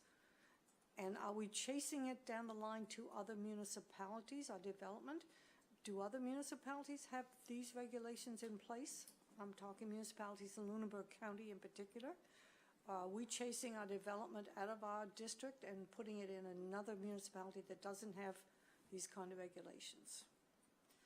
That's my concern. I'm just concerned with what we're doing, little bit baby steps at a time, and it's going to affect the big picture. So the other municipalities in Lunenburg County and Queens, I'm not sure about Chester, but I think they do, have municipal-wide planning. Lunenburg does, Mahone Bay does, Bridgewater does, and I know Queens County does. I'm not sure about the District of Chester right now. Yeah. And we are obligated to have municipal-wide planning based on the 5, 6 provincial statements of interest. Yeah. I realize that, but Yeah. we seem to be doing it piecemeal. Yes. And if this is moving forward now, that's how, otherwise it would be captured in MODL 2040. That is correct. Councillor DeLong. Thank you. I just want to make sure I understand the development agreement process. So can you go through the logistics of it? I think you already did, but can you do it once more? I don't have all of the steps in front of me, but it differs from the site plan approval process because of that public input component. But basically, there's typically a public participation meeting at the beginning of the process. Then there will be several staff reports with making recommendations to council. There is an official public hearing, and then there will be council approval. The development agreement process is also different from the site plan approval process in that the agreement itself gets registered on title. So that's, I mean, you can do that with a site plan approval or site plan agreement, but it's required that the development agreement is registered on title, and that is a better approach for consistency down the line and making sure that everyone understands what the rules are, 20, 30 years from when it's registered, because that does remain there. And it also has to be amended if somebody wants to do something different later on.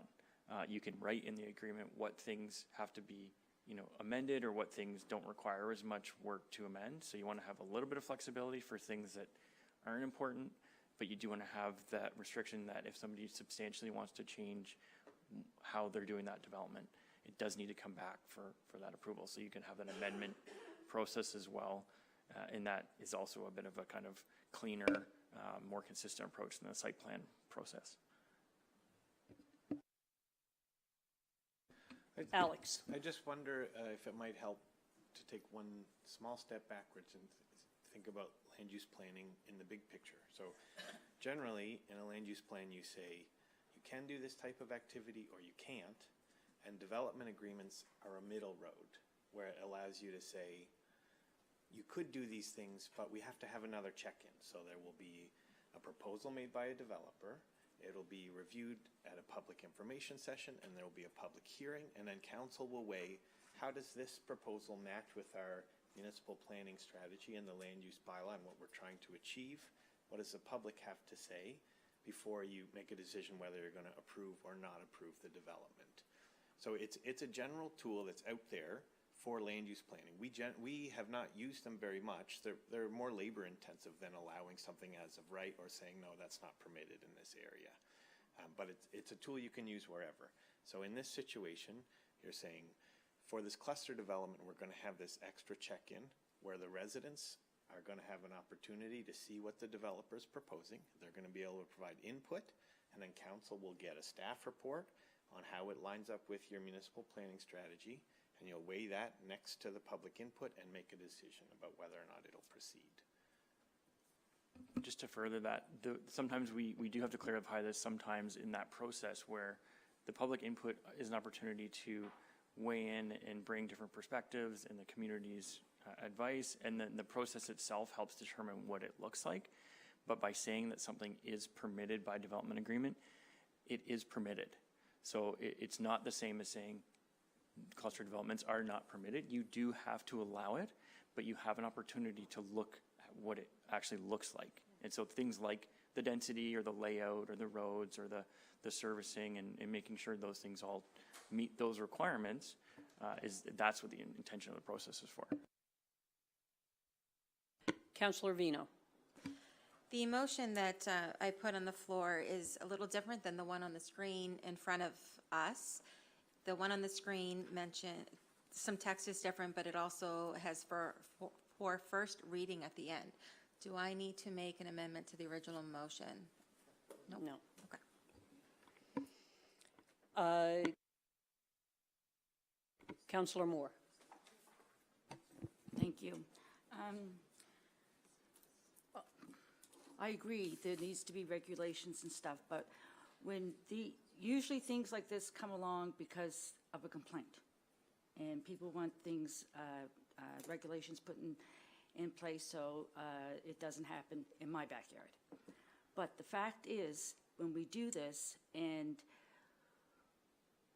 we implement it countywide, we do not give it justice by not letting people know that it's going to include them, because a lot of people in my area think that, you know, this is only going to be for cluster development that's on the down by the water and stuff like that.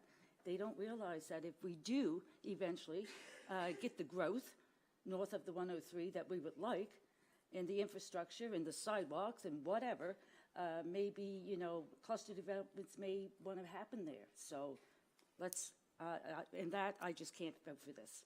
I understand it, but I can't vote for it because I don't know what's going to be long-term. Thank you. So just to be clear, this would be municipally wide. This would not be site-specific. So this today is for municipal wide. Yes, that's why I Yeah, said okay. I can't support it. Councillor, who did I have?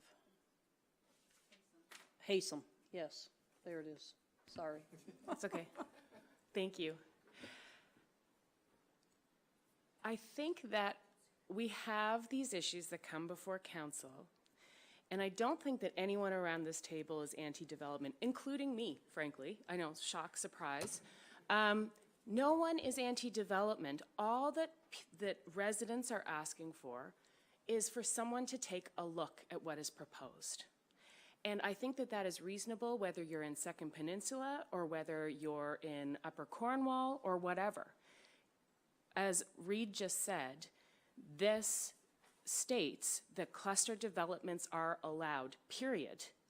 We'd just like to talk about it a little bit further before people just do whatever they want. This is extremely reasonable, and I will definitely support it. Thank you.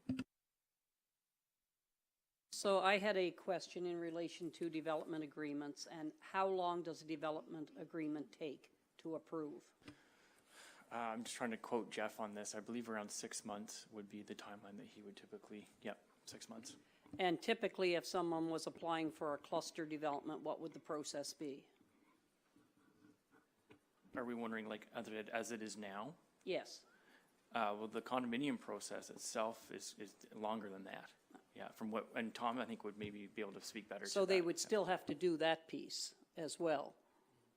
So do they go hand in hand, or do they do the one and then it's an additional 6 months, or how does this factor into this? I guess would be my question. So- from a timeline for Yeah. development. So one of the complicating factors, Jacob, can you go back to show your picture of the cluster development that is, there it is. So if this is not a phased development condominium, then they come in and they tell us, we want to do this. It meets the cluster development definition. Let's talk about the development agreement. And away we go. But if this is a phased development condominium, first they have to go through the whole process to create the condominium corporation and the various phases. So they have to do that first. Then they would come to us and say, our plan is to do a phased development condominium. We now know that we need a development agreement, because when they ask us for the municipal declaration, we would say, this is subject to our municipal planning strategy and cluster development land use bylaw. So then the registrar of condominiums knows that there's another level that they would have to go through. So they would create the condo corp, do the development agreement. When the development agreement is successful, the condo corp would be created. So they may or may not be able to do some of those at the same time. But the condo corp, that whole process is outside of our area. But we would need to know what is going into your condo corp and what's going into your declaration, because we're going to need that for the development agreement, right? Because that's where it's going to say whether each site is going to have its own septic or whether there's going to be one big septic system servicing them all. That's something we need to know. Is there one entrance or are there two entrances to the site? That's something we need to know. Is it going to be one well servicing everyone, or two wells, or everyone gets their own well? Those are things that we need to know. So it'd take a little longer for the phase development condominium, but it won't like be double or triple. But because there's a whole other body acting, like they have to do that process too, but they've chosen that process, right? So over the subdivision bylaw. And the subdivision bylaw also is not quick, because that's got private road standards in it. And so, as you know, that can take years. So it's still a faster process, but it is a process. And it does have a required element of communication with the municipality so that we can see what's taking place. So this motion is not first reading today? No. This motion is to have staff look and to bring back a plan for first reading with regulations. And also, I look at the public consultation piece, and I know that we went through extensive public consultation when it came to coastal protection. That is definitely the opportunity to make sure that developers and residents are aware of what's being proposed, and the opportunity for them to speak publicly about the process. It's also up to us to make sure that if we have developers in our area and residents that are concerned over these things, that they are advised as well. Councillor Bell. Thank you, Your Honor. I live in a district that is normally seen as anti-planning, and the communities normally govern their own activities. However, recently, in the absence of planning guidelines, a present development is raising eyebrows. I'm talking about a development in Pleasantville where a number of trailers have been put on a single residential property. So now, suddenly, people in the neighborhood are asking questions. So for this option one, we're giving the public chance for public discussion on future development in their own backyards, their own communities. So I'm going to support this. I welcome it as a way of, or a tool that gives the communities chance to voice their opinion. Because right now, we currently don't have any mechanism to require that discussion. So I think that this could lead to healthy discussions. It's not too overbearing, and it's like the coastal development. It's a first step, and we can adjust it where we see necessary. Thank you. Any further discussion on the motion? Question has been called for. All those in favor? Opposed? Opposed is Councillor Staton and Councillor Moore. Motion is carried. We are now going to take a 10-minute break.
We will now resume with 7.1, awarding of tenders, RFPs, and award of RFP 2024-05-400 wayfinding signage. And welcome.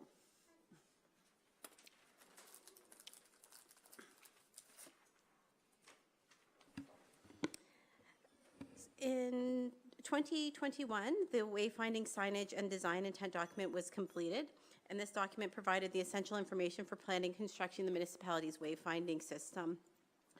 After that, in 2022, the first phase of implementation was completed, and after the initial installation, it was determined that there were some amendments that were required and that we needed to amend our design intent documents.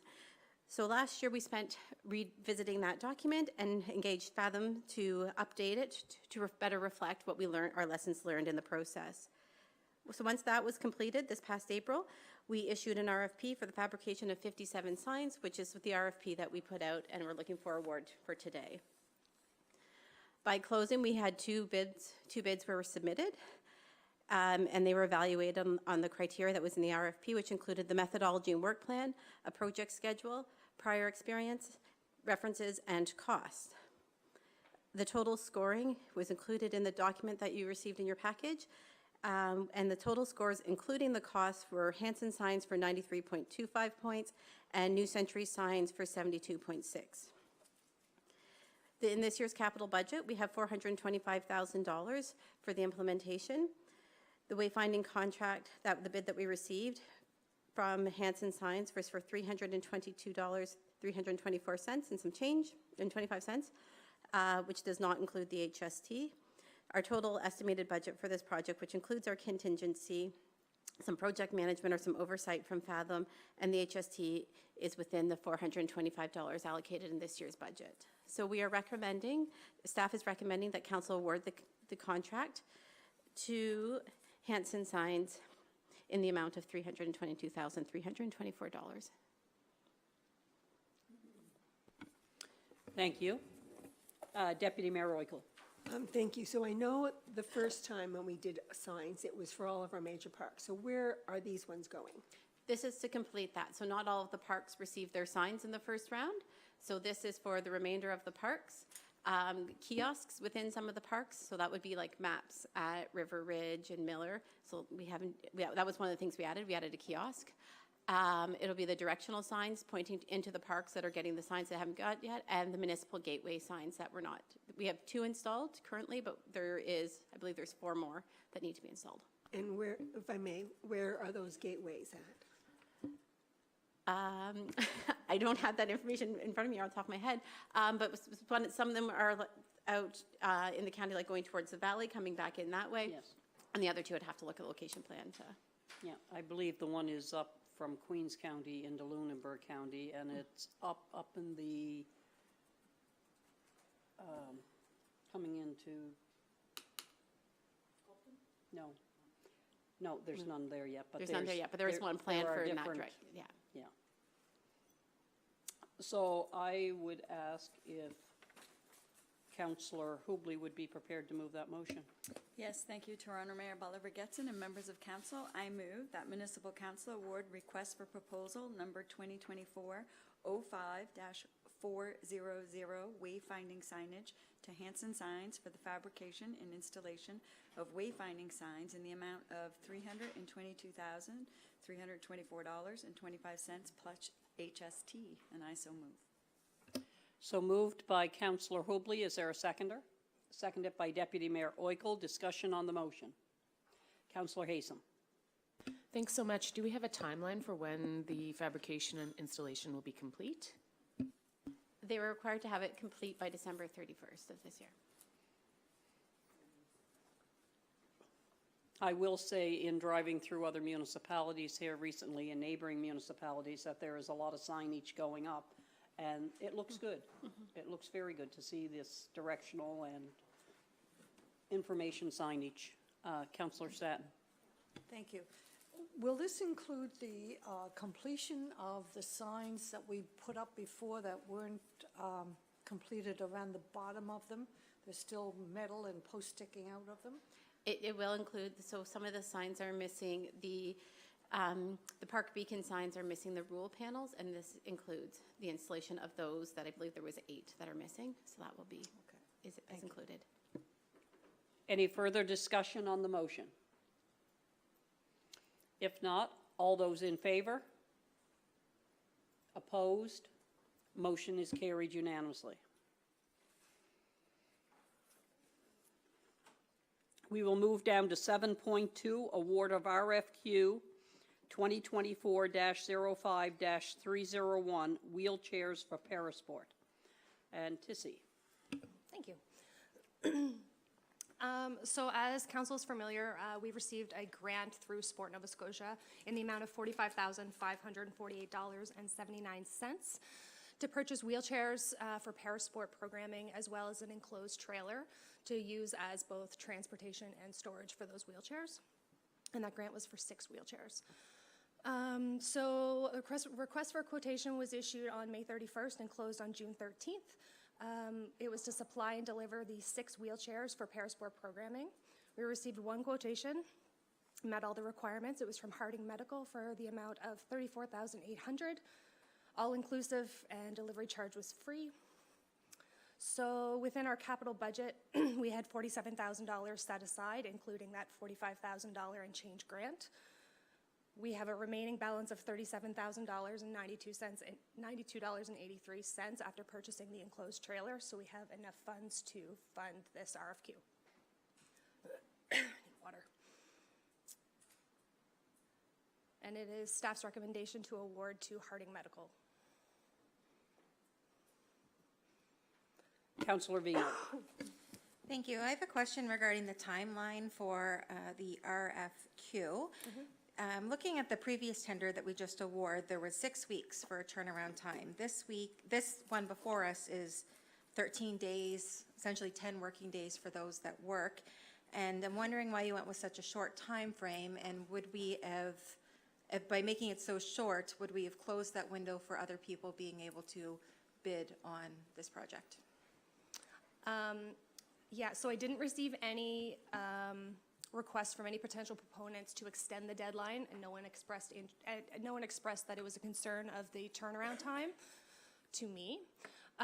With that said, the reason that we did a quick turnaround time is because we need about 6 weeks in order for them to get the wheelchairs, deliver them, train staff, and we're trying to still have some programming opportunities in the summer and then have them ready for fall. And where this is a generally basic piece of equipment, it's not a very in-depth RFQ. That's why we did a quick turnaround. I only expressed that because I did hear from a resident who works for a company wondering how short the time frame was. I'll definitely be supporting this because I want to see this get going, but maybe for future reference, paying attention to that timeline to make sure we get adequate bids when possible for future proposals. We have our Director of Recreation. Did you want to speak? Oh, hello. I see you walked. No, I think Tissy answered the question. This was a pretty basic request for quotes, which is quite different than an RFP or a tender document that's quite detailed, like the wayfinding one would have been. And so 2 weeks is typical for an RFQ. Thank you. I would ask if Councillor Bell would be prepared to move that motion. Thank you.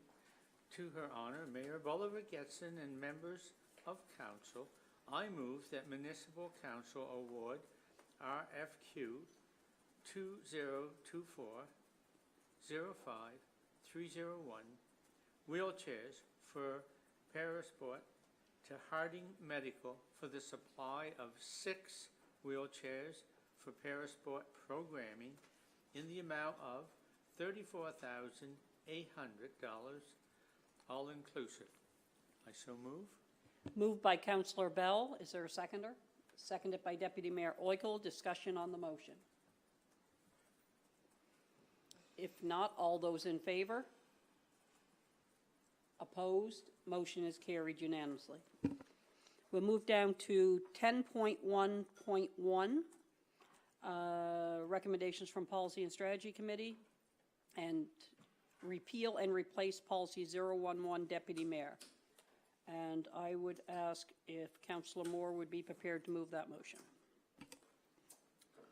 To Ron and Mayor Bolivar-Getson, members of council, I move that municipal council accept the recommendation of the Policy and Strategy Committee and repeal and replace Policy 011, Deputy Mayor, as presented, and I so move. Moved by Councillor Moore, seconded by Councillor Vino. Discussion on the motion. Councillor Hubley. Oh, sorry. I thought I seen your hand go up. Okay. Any discussion? Again, this is putting in place that the deputy mayor is still a one-year term with the option for an individual to put their name forward for a second time. And let that stand. Okay, if not, all those in favor? Opposed? Motion is carried unanimously. We will move down to 10.1.2, adoption of policy 099, grant disclosure. And I would ask if Councillor Staton would be prepared to move that motion. Certainly. Anything for disclosure. To honor Mayor Bolivar-Getson and members of council, I move that municipal council accept the recommendation of Policy and Strategy Committee and adopt policy 099, grant disclosure, as presented.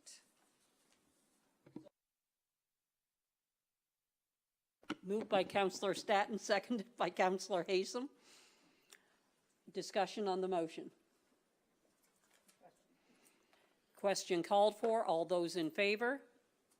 Opposed? Motion is carried unanimously. Move down to 10.1.3, Bridgewater and Area Chamber of Commerce, amendment to terms of membership, and I would ask Councillor Hubley if she'd be prepared to move that motion.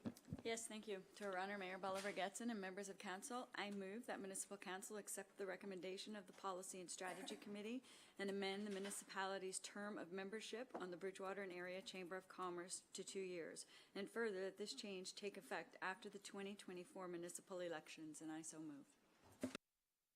Moved by Councillor Hubley. Is there seconded by Councillor Bell? Discussion on the motion.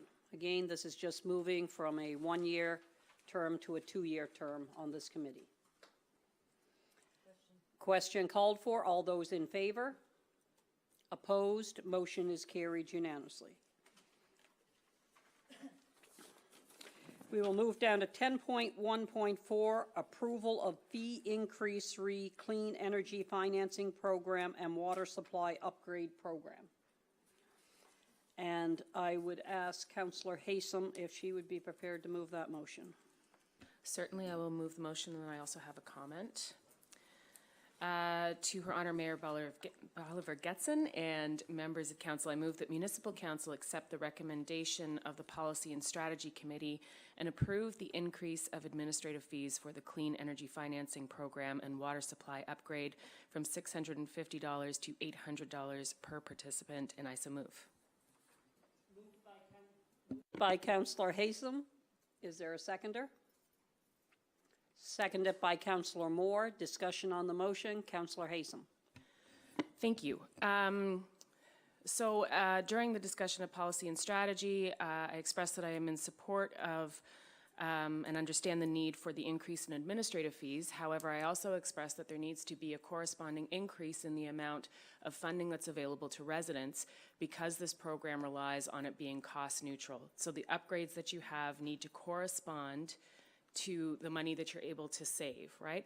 And as I stated during policy and strategy, the cost of those upgrades is increasing and it is correspondingly reducing what you're able to do. So I have a concern that if we are taking another $150 off for a resident who needs to have those costs and savings balance out, if more of that money is going towards the administrative fees and it isn't being compensated for, it's reducing the type of upgrades that they can do and perform in order to create energy upgrades in their home. And that is the goal.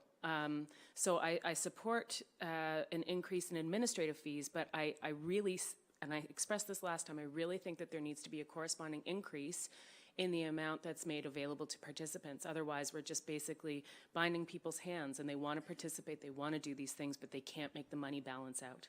So I've put this motion on the floor. I do have some struggles with supporting it as it is, and I don't know why this wasn't, after our conversation, why this hasn't been addressed in the motion.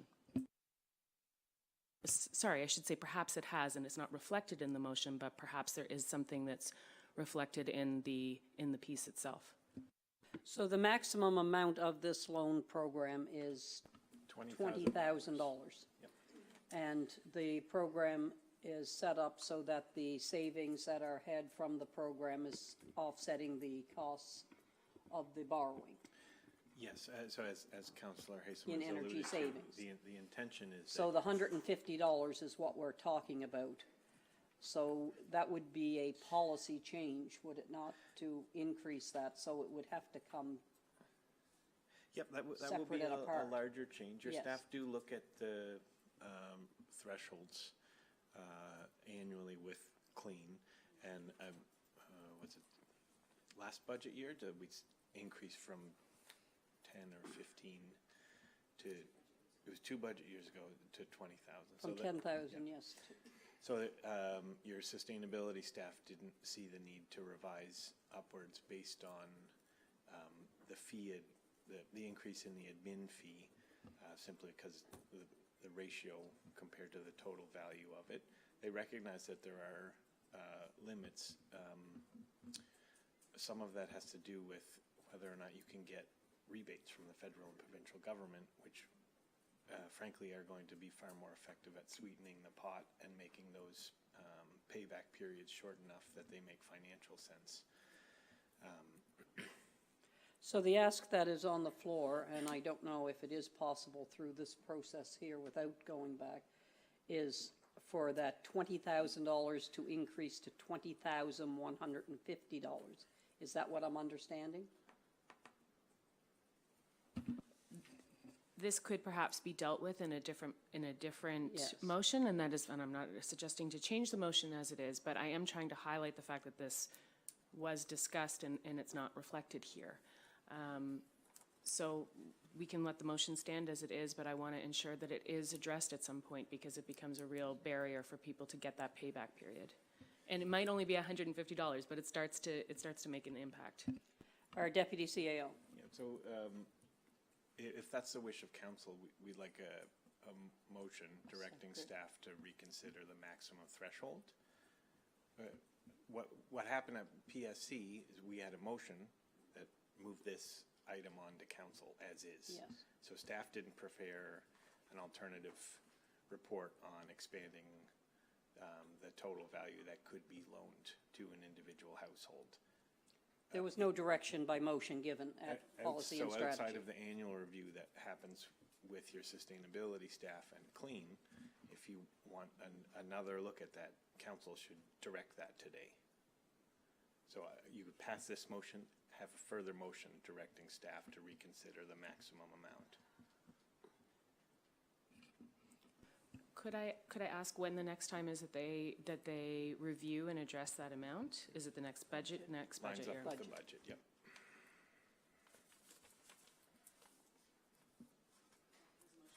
And the motion could be that it gets placed into the budget process for another year. I would caution council against simply making the motion to change it. As you increase it, you increase the amount that the municipality is loaning out, you increase the risk. It's just better to direct it to your sustainability staff so they can provide you with some analysis and information before you change those amounts. Councillor Staton. Thank you. Obviously, it's costing more staff time to administer this policy, so, and I understand I asked the last time that the $800 will be included in the $20,000 threshold. It's not another $800 that the applicant doesn't have to pay the $800 up front. It's included in that $20,000. Am I still understanding that right? Yeah, so under the Clean Energy Financing Program, there's actually provincial funding which reduces the net cost that's applied to the homeowner, and that any net administrative fees that are incurred to the homeowner are bound up in so that they can be financed as well, so that they get one lump sum that they pay off at the end. Thank you. That's what I thought I understood, but I wanted to make sure. Yeah, but it is capped at 20,000. Any further comments on the motion? If not, are you ready for the question? All those in favor? Opposed? Motion is carried unanimously. We will move down to, gotta find my spot here. Nominating Committee, appointments to the Indian Path Common Advisory Committee. And I would ask the Chair of the Committee, Councillor Moore, if she'd be prepared to move that motion, please. Certainly. To honor Mayor Bolivar Getson, members of council, I move that Municipal Council accept the recommendation of the nominating committee and appoint the following members to the Indian Path Common Advisory Committee. Matt Keith and Stephen Johnson, term to November 2025. Susan Cochran, Karen Toes? T-O. Yeah, Toes. And Kevin Chisholm, term to November 2026. And Stephen Leslie, term to November 2027. I so move. Moved by Councillor Moore, seconded by Councillor Vino. Discussion on the motion? If not, all those in favor? Opposed? Motion is carried unanimously. Move down to REMO Advisory Committee, 10.3.1, Allocation of Funds, Emergency Management Coordinator. Alex. Just to provide a quick overview, as not all council members sit on the advisory committee. This year's budget includes funding for 2 permanent full-time positions in emergency management. There has been some difficulty just in terms of budget approvals. Chester hasn't formally approved the budget, although they've passed the notification period where they would be permitted to withdraw or object to that budget. That did delay our hiring process, as we wanted to, out of respect for the discussions that were happening at the council level there. So there will be savings on the position because it hasn't been filled and likely won't be filled for more than 6 months of the year if everything goes well in the hiring process. This is coming back to you for notification simply because during last budget year, the committee and partners agreed to revise how surpluses were handled for the REMO organization. So previously, any surplus, which were generally in the range of $5,000 or less, were returned to the partner units at the end of the year once all of the costs had been reconciled. The advisory committee considered and then agreed that we would retain those in the REMO organization to enhance our contingency fund, as we expect to have greater need for contingencies. The thinking around that was that it would be perhaps $5,000, $10,000 a year, not half of a full-time position. So again, partly as an olive branch and consideration for the issues at Chester Council, the advisory committee agreed that the surplus as a result of those cost savings would be returned to the partner units. So this is mostly for information purposes for council, that while we have changed how surpluses are handled, the advisory committee has agreed they will not hold on to that surplus in a contingency.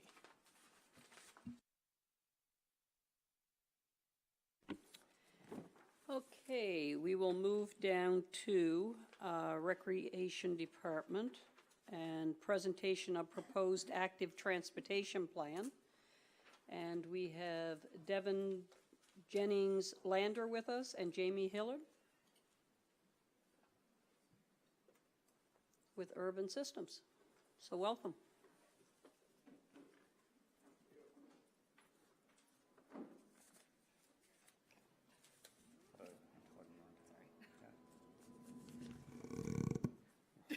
That's an exciting development there. Good morning, everyone. Yes, thanks, Mayor. Yeah, I'm Jamie Hilland. I'm an active transportation planner with Urban Systems, based out of our Winnipeg office, so I'm happy to be here again after traveling and getting to know your community better. And I'll let my colleague Devin introduce themselves. Hi, everybody. My name is Devin Jennings-Lander. I'm a Communications and Engagement Specialist with Urban Systems based in Halifax. And so we're here today to walk you through the active transportation plan that we've written, working with Trudy, stakeholders, administration, and a lot of local residents over the past 10 months, I want to say, that we've been doing on it. So hopefully we'll try to make the presentation as engaging and entertaining as possible. We are always welcoming questions, and hopefully we provide a good explanation of the process and some of our recommendations at the end of it.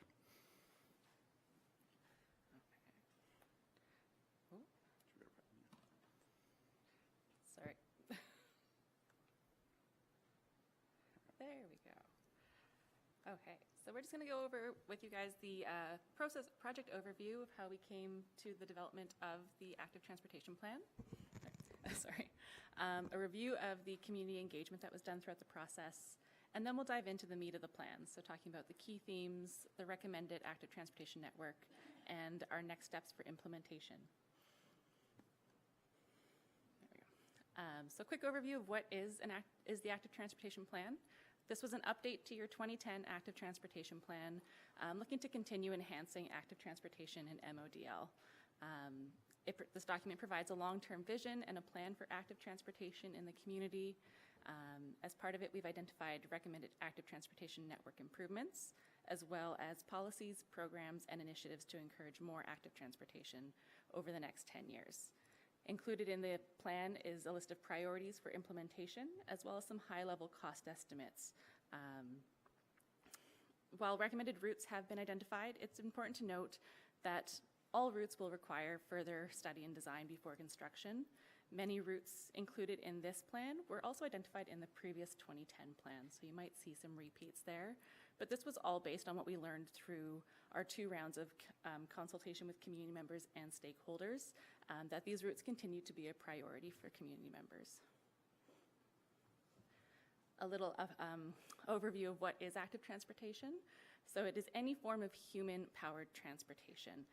This includes biking, going out for a walk with your dogs, jogging, skateboarding, and anybody using mobility devices such as wheelchairs, walkers, or strollers. So it's any and all travel that uses human power as the mode of movement. This includes a variety of trip purposes and lengths, so whether you're commuting or going for recreation purposes, just for enjoyment. And the benefits of encouraging and enabling active modes of transportation includes many of the benefits highlighted here. So there's many health benefits, environmental benefits for your community, economical by supporting tourism and supporting your local businesses, creating social connections, improving safety along your active transportation routes, and improving convenience and choice for community members. As Jamie mentioned, the plan was completed over about a 10-month process, included 4 phases, including 2 rounds of community and stakeholder engagement. So we are now at the point of we've finalized the plan and sharing it with you. For community engagement, as I mentioned, we had 2 rounds of community engagement. Round 1 was really focused on understanding community members' current priorities and the current challenges and barriers to participating. We did 3 community pop-up events at the LCLC Family Fun Day, at the New Germany Farmers Market, and the South Shore Sustainability Summit. We had an online survey and interactive map where we received 178 responses, and we hosted 2 virtual stakeholder meetings. In round 2, we did 2 open houses, one at the New Germany Legion and one at the Petite Rivière Fire Hall, where we had more than 30 community members come out. Our online survey received 160 responses. We also did 2 focus groups with people with lived experience. We talked with the members of the MODL Accessibility Committee, as well as the Flourish Community Center. We also did a virtual stakeholder meeting and an active transportation steering committee workshop where we went through all of the recommended routes. Some key things that we learned that informed the development of the plan, and that were also echoed in some of your previous plans, like the active living strategy, and MODL 2040 engagement, is there is a lack of sidewalks and paved shoulders for people when they're trying to walk. They're concerned about the condition of the road shoulders, as well as the speed, noise, and volume of motor vehicle traffic. Similarly, for barriers to cycling. There's a lack of dedicated and on-street cycling facilities, lack of bicycle routes that are separated from traffic, and they're concerned about the speed, noise, and volume of motor vehicle traffic. Priorities for community members were improving road safety for all users, making active transportation choices more accessible for people of all ages and abilities, being able to reduce the reliance on motor vehicles, and providing more active transportation choices, especially for those who are unable to afford the cost of owning a vehicle. When we were looking at the types of projects that community members would like to see prioritized, it was building on and expanding on the existing trail network. Creating walking loops near popular community destinations, we heard that one a lot, and creating safe walking and cycling routes around schools, particularly in New Germany, was one that we heard a lot about. So through all of our consultation with community members and stakeholders and staff, 3 key themes emerged, and this is what's really been used to guide the development of the plan. So focusing on connect, providing safe and comfortable connections throughout MODL, improving the experience for people who are walking, biking, and rolling, making active transportation easy and reliable, and then encourage for focusing on creating a culture around active transportation, making walking, biking, and rolling more common in MODL, which includes wayfinding, raising awareness, celebration, and promotion. And at a very high level, this is the plan framework that we have. So there's a vision here that was crafted based on community consultation and in collaboration with municipal staff. Realize it's quite small on this. It is larger in the plan, but by 2035, our communities will be connected by well-maintained routes that make walking, wheeling, and cycling in MODL a safe, easy, and convenient choice for all. You can see here the 3 themes, and then under each of the themes, there are 4 strategies for directing policy and program recommendations. And under each of these strategies detailed in the plan are a series of actions that give more specific actions for going forward. If I could, just on that quotation there, wheeling. What are we referring to when we say wheeling? Wheeling is referring to those using mobility aids. So, okay, thank you. Yeah, separate than bicycling. Over to you. Any questions before we move on to the corridors for the active transportation network? No? Well, can you go back to that slide again Sure then? can. So I'm looking at this, our communities will be connected by well-maintained routes that make walking, wheeling, and cycling and MODL safe. We've always talked about multi-use trails, and that's not included here. In the vision statement itself, no. But if when we get to the network plan and proposed facility types, then we do talk about multi-use trails for sure. Okay, Yeah. just because I know that all my correspondence and everything that I say when I speak about trail development or anything else, it's always been multi-use. Yep. Yep. And that's everything from skiers to ATVers to all the other things that go along with that. Yeah, and that came up a lot in Horseback riders, the whole bit, like Yeah. it's multi-use. Yeah, that came up a lot in the engagement as well. Okay. For sure, yeah, quite cognizant of that. Councillor Bell.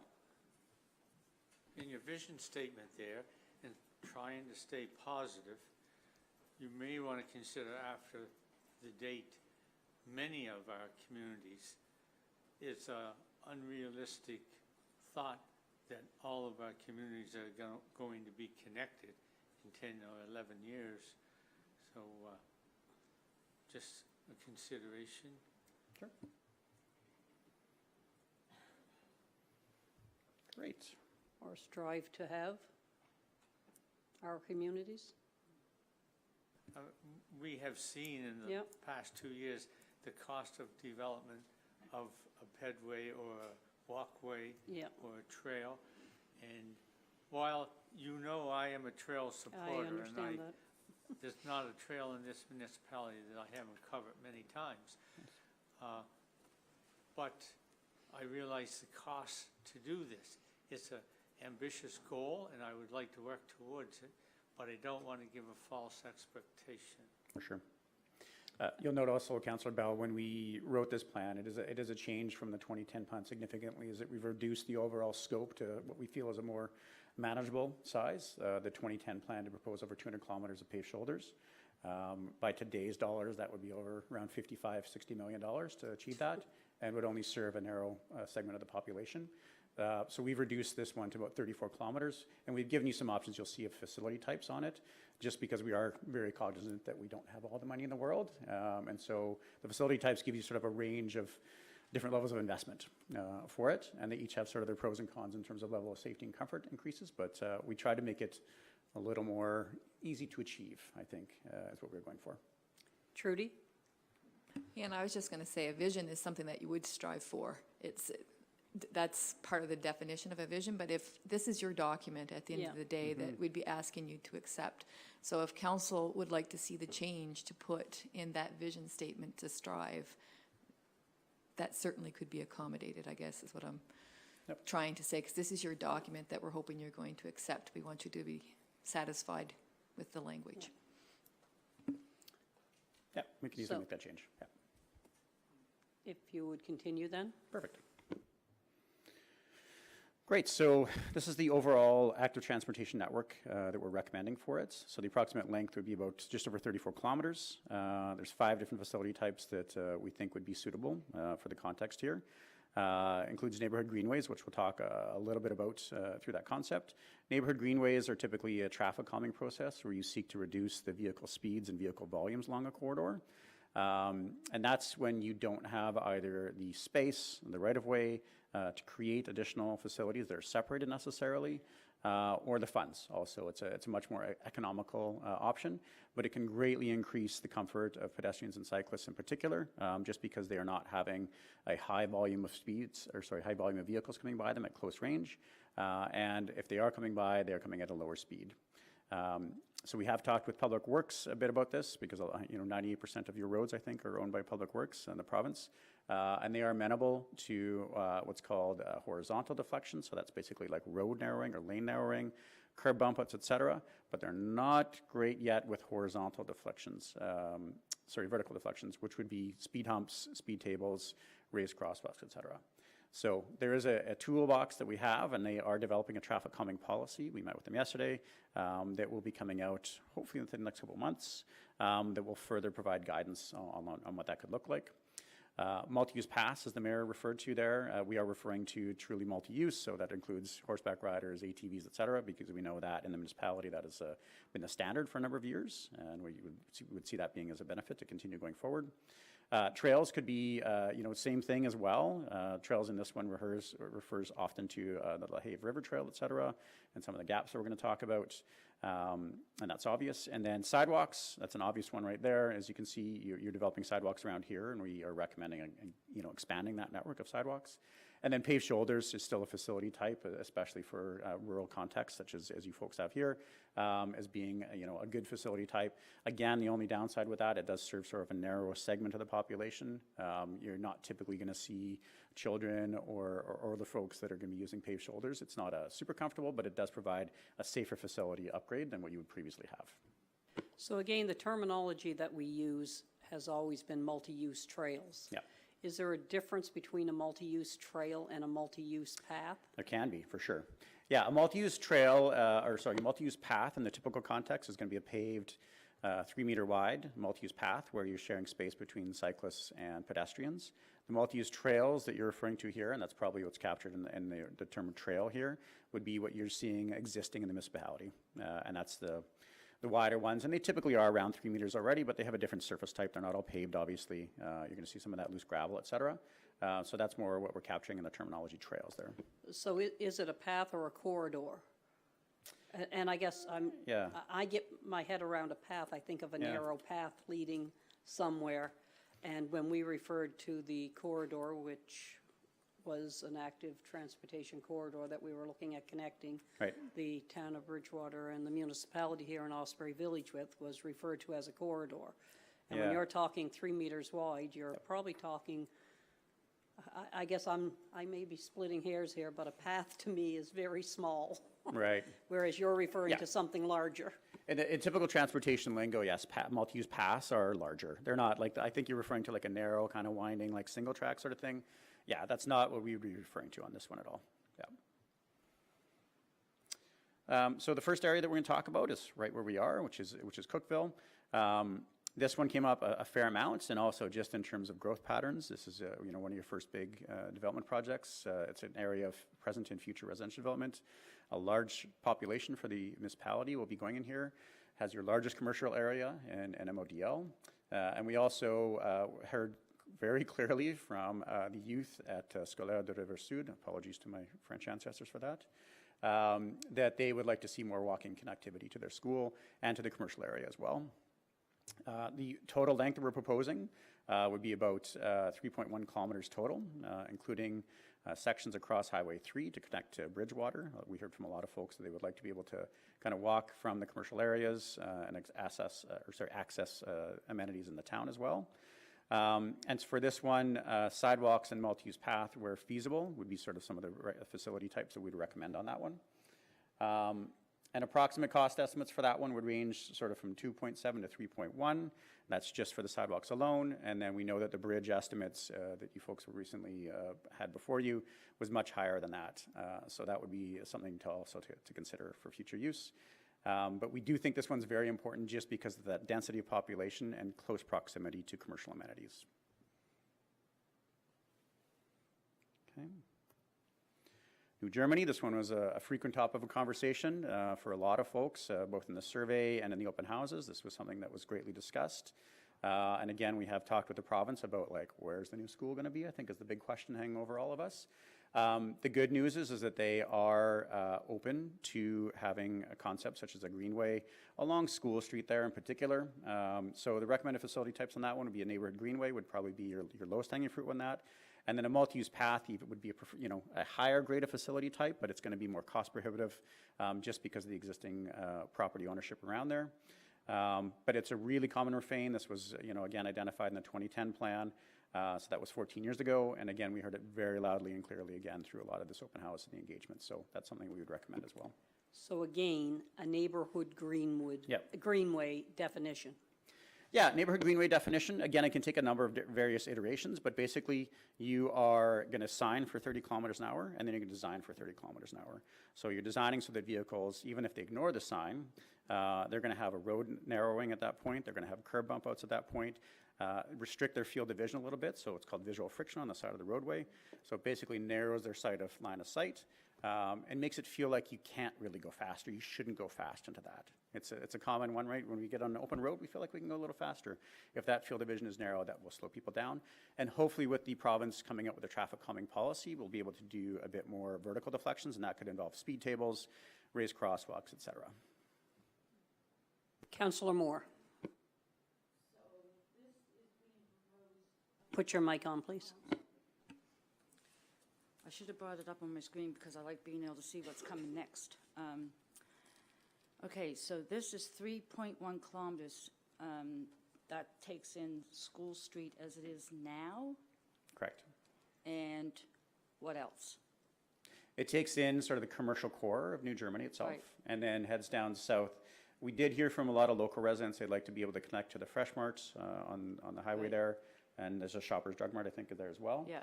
And accessing those from sort of that cluster of housing that's in that area there. And yeah, I read through this package, but I'm going through my screens right now. There was a quote here or something for sidewalks, wasn't it?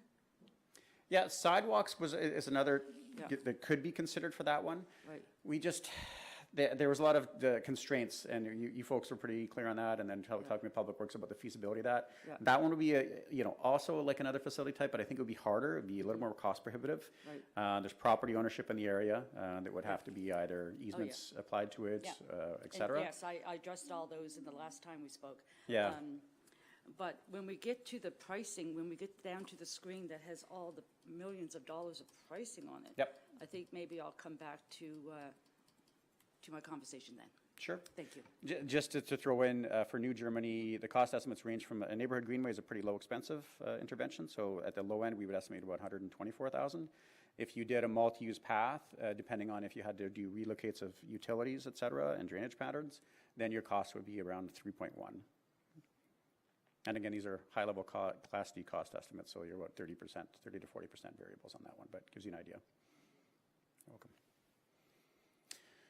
Blockhouse, again, this is a popular commercial core in the municipality. It's a draw for both residents and visitors to the community. It has great proximity to the adventure trail, so we heard a lot that folks that were riding on there or walking on there wanted to be able to access those amenities in the area. So it's a pretty short corridor length. It's only 1.2, and again, most of that comes from extending over to the Waldorf School, kind of in the northwest side there. And then we have adjusted the pathway to come between the bakery and the fire hall there.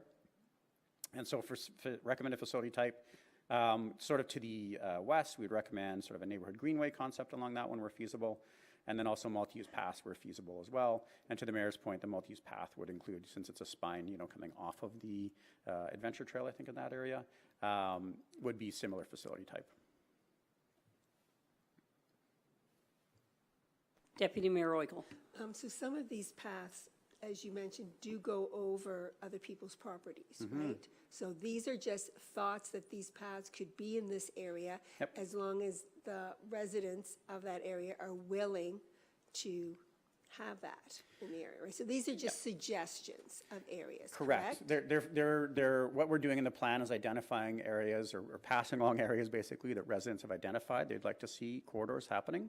As Devin indicated earlier, like, it would all require further corridor study and design. And that's typical process for anything. We start with a plan, and then from there, we look at the specific corridor, we look at the alignment, we'd have to look at drainage patterns, we'd have to look at utilities that are existing, we'd have to look at property ownership, and determine sort of the best route, and then also the best facility type. And also that the other variable in there that, is the reality is that how much cash we have on hand and funds available to fund it, and that could help dictate in the facility type. You're welcome. Next is Petite Riviere. Again, this goes to sort of Devin's point about creating walking loops for folks. There's already a good pedestrian facility on the bridge itself in Petite Riviere. People did indicate that they like to walk around there, and there's a nice park for boat launching in the area, popular boat launch, and the stores, quite popular as well. So folks really in the area specifically and beyond, they'd like to do just a bit of a walking loop. It's pretty short. It's only about 210 meters. For this one, we would recommend a multi-use path or a neighborhood greenway, depending on what Public Works is amenable to. All of these, by the way, I forgot to mention, have been vetted with Public Works because they are on their roads, and they were supported and approved, all these in concept and theory. I'm not saying they're going to rubber stamp them, but they are aware of them and open to discussion on them. So we did make some changes based on their feedback as well as feedback from you folks and stakeholders, but this is something that they would be supportive of. And again, cost estimate for this one would be sort of, it's a lower end, so around $8,400 to $210,000, depending on what you wanted to do for the facility type, because it's just such a short corridor there. Next is the MARC connector, and we kind of zoomed on this one here. We had lots of discussion in the last council briefing about this one, about the best route for it, but it is definitely a popular community amenity, as we know, for residents of Modal and neighboring communities. Has really good proximity to population centers. So the corridor length on this one is quite short. It's basically coming off of Highway 3 there, just to connect to the MARC itself. So Highway 3 and that section is going to be part of the Blue Route. I think it's getting signage this year. That was part of the conversation that we've had. So you will have folks on bikes coming up and down that corridor there. And it would be great if they knew of the MARC, if you had some signage in there and had a little facility that would enable them to connect quickly and easily to it. Again, quite short, it's only 0.16 meters. So cost estimates for that one are around $6,400 to $224,000, depending on the facility type that you want to do and existing presence of utilities. Next is LaHave and Riverport. And so, as many of you are well aware, LaHave is a renowned spot to stop and tour for many visitors to the region. It has a great proximity to Fort Point Museum as well. So again, that would create a nice route for visitors and locals as a little walking loop. On the Riverport side, Riverport is a relatively higher density area, and it would look to create a safer way for community members to access those amenities that they have there, and also help increase the possibility for future economic development. It's a very nice village, as you know, and has the good bones for basically being a draw for people to come and visit as well. So again, these are pretty short corridors. In LaHave, it would be about 1.8 kilometers, and that would include an extension down to the south to the Fort Point Museum. And then Riverport would basically sort of connect over to the fire hall from the community hall and basically create just a little walking loop. For LaHave, we would suggest, you know, a sidewalk, multi-use path, neighborhood greenway. We know that's a very constrained right-of-way in LaHave. You know, that would require a fair amount of study and design, for sure. And then Riverport, similar context in that you've got storefronts that are immediately adjacent to the roadway, so it would be very constrained right-of-way. So a greenway might be a good introductory concept there, because you wouldn't have to actually take much property or build much beyond that, or a multi-use path where feasible. Next is Big Mushamush. So this one, it was a very popular water access point that was requested by a few engagement participants. And their vision was basically that they could kind of ride their bikes or e-bikes or tow behinds, some people were doing that with their kayaks or their canoes, and use it as a launching point. And also just people wanted to be able to ride there, you know, as coming off of I think it's the Adventure Trail to the south there, and connect over to Mushamush there, because it's a, you know, a great popular spot for a lot of local folks. So recommended facility types, multi-use paths or a neighborhood greenway, sort of going along Northfield Road there, or a trail to the Mayor's Point there. Then we have South Le Havre, which is, again, a longer corridor. This is about 15 kilometers. We've kept this one in here. We recognize that the cost is a little bit more substantial. It's along 332. But that one is also part of the Blue Route as well. So we want to keep it in because you could possibly leverage future investment from the province of Nova Scotia on this one as they look to improve and upgrade the Blue Route. I think for now it looks to be just signed as a Blue Route and such, but that designation does position it better for paved shoulders or multi-use paths, depending. In our conversations, it sounds like they are moving towards multi-use paths in the future as being the preferred facility type. So we want to kind of keep it in there so that you folks have it on the map as well, so that when those conversations start, you can say, actually, that really kind of lines up nicely with the active transportation plan we have as a recommended corridor. Again, one of the longer ones, it would create a very nice cycling route. It's already a pretty popular route for cyclists, and so it would improve those conditions. Facility types on that one would be either paved shoulders or multi-use path where feasible. And then this one, to no surprise, I think for anyone in the room, is the LaHave River Trail. The gaps came up a lot, very popular with folks. It's a critical north-south active and OHV corridor for modal and the broader region, as folks well know. The gap force right now, the existing gap, forces trail users onto Highway 10 with no facilities to keep them comfortable or move from vehicles. They're kind of riding on the shoulder. A lot of folks that showed up that did have OHVs did express that they didn't feel safe along that corridor, and that was kind of one of their big pushes for it. So there's two gaps there. There's a 1.35 kilometer section from Brum Road to Salmon Run, and then section 2 would be the Southern Trail terminus to Viennotte Road, and that's closer to 3 kilometers, 2.5. And again, to the Mayor's Point, we would, I'd say, the Matthews Trail or a trail, you know, in the typical definition. We would want to see the facility type continue. We're not proposing anything vastly different than what's already existing, just a continuation of those. The other thing we recommend is that, you know, maybe go back to the property owners, have that conversation. If it's pretty clear that that direct route is not feasible, then we would encourage, you know, exploration of other alternative routes.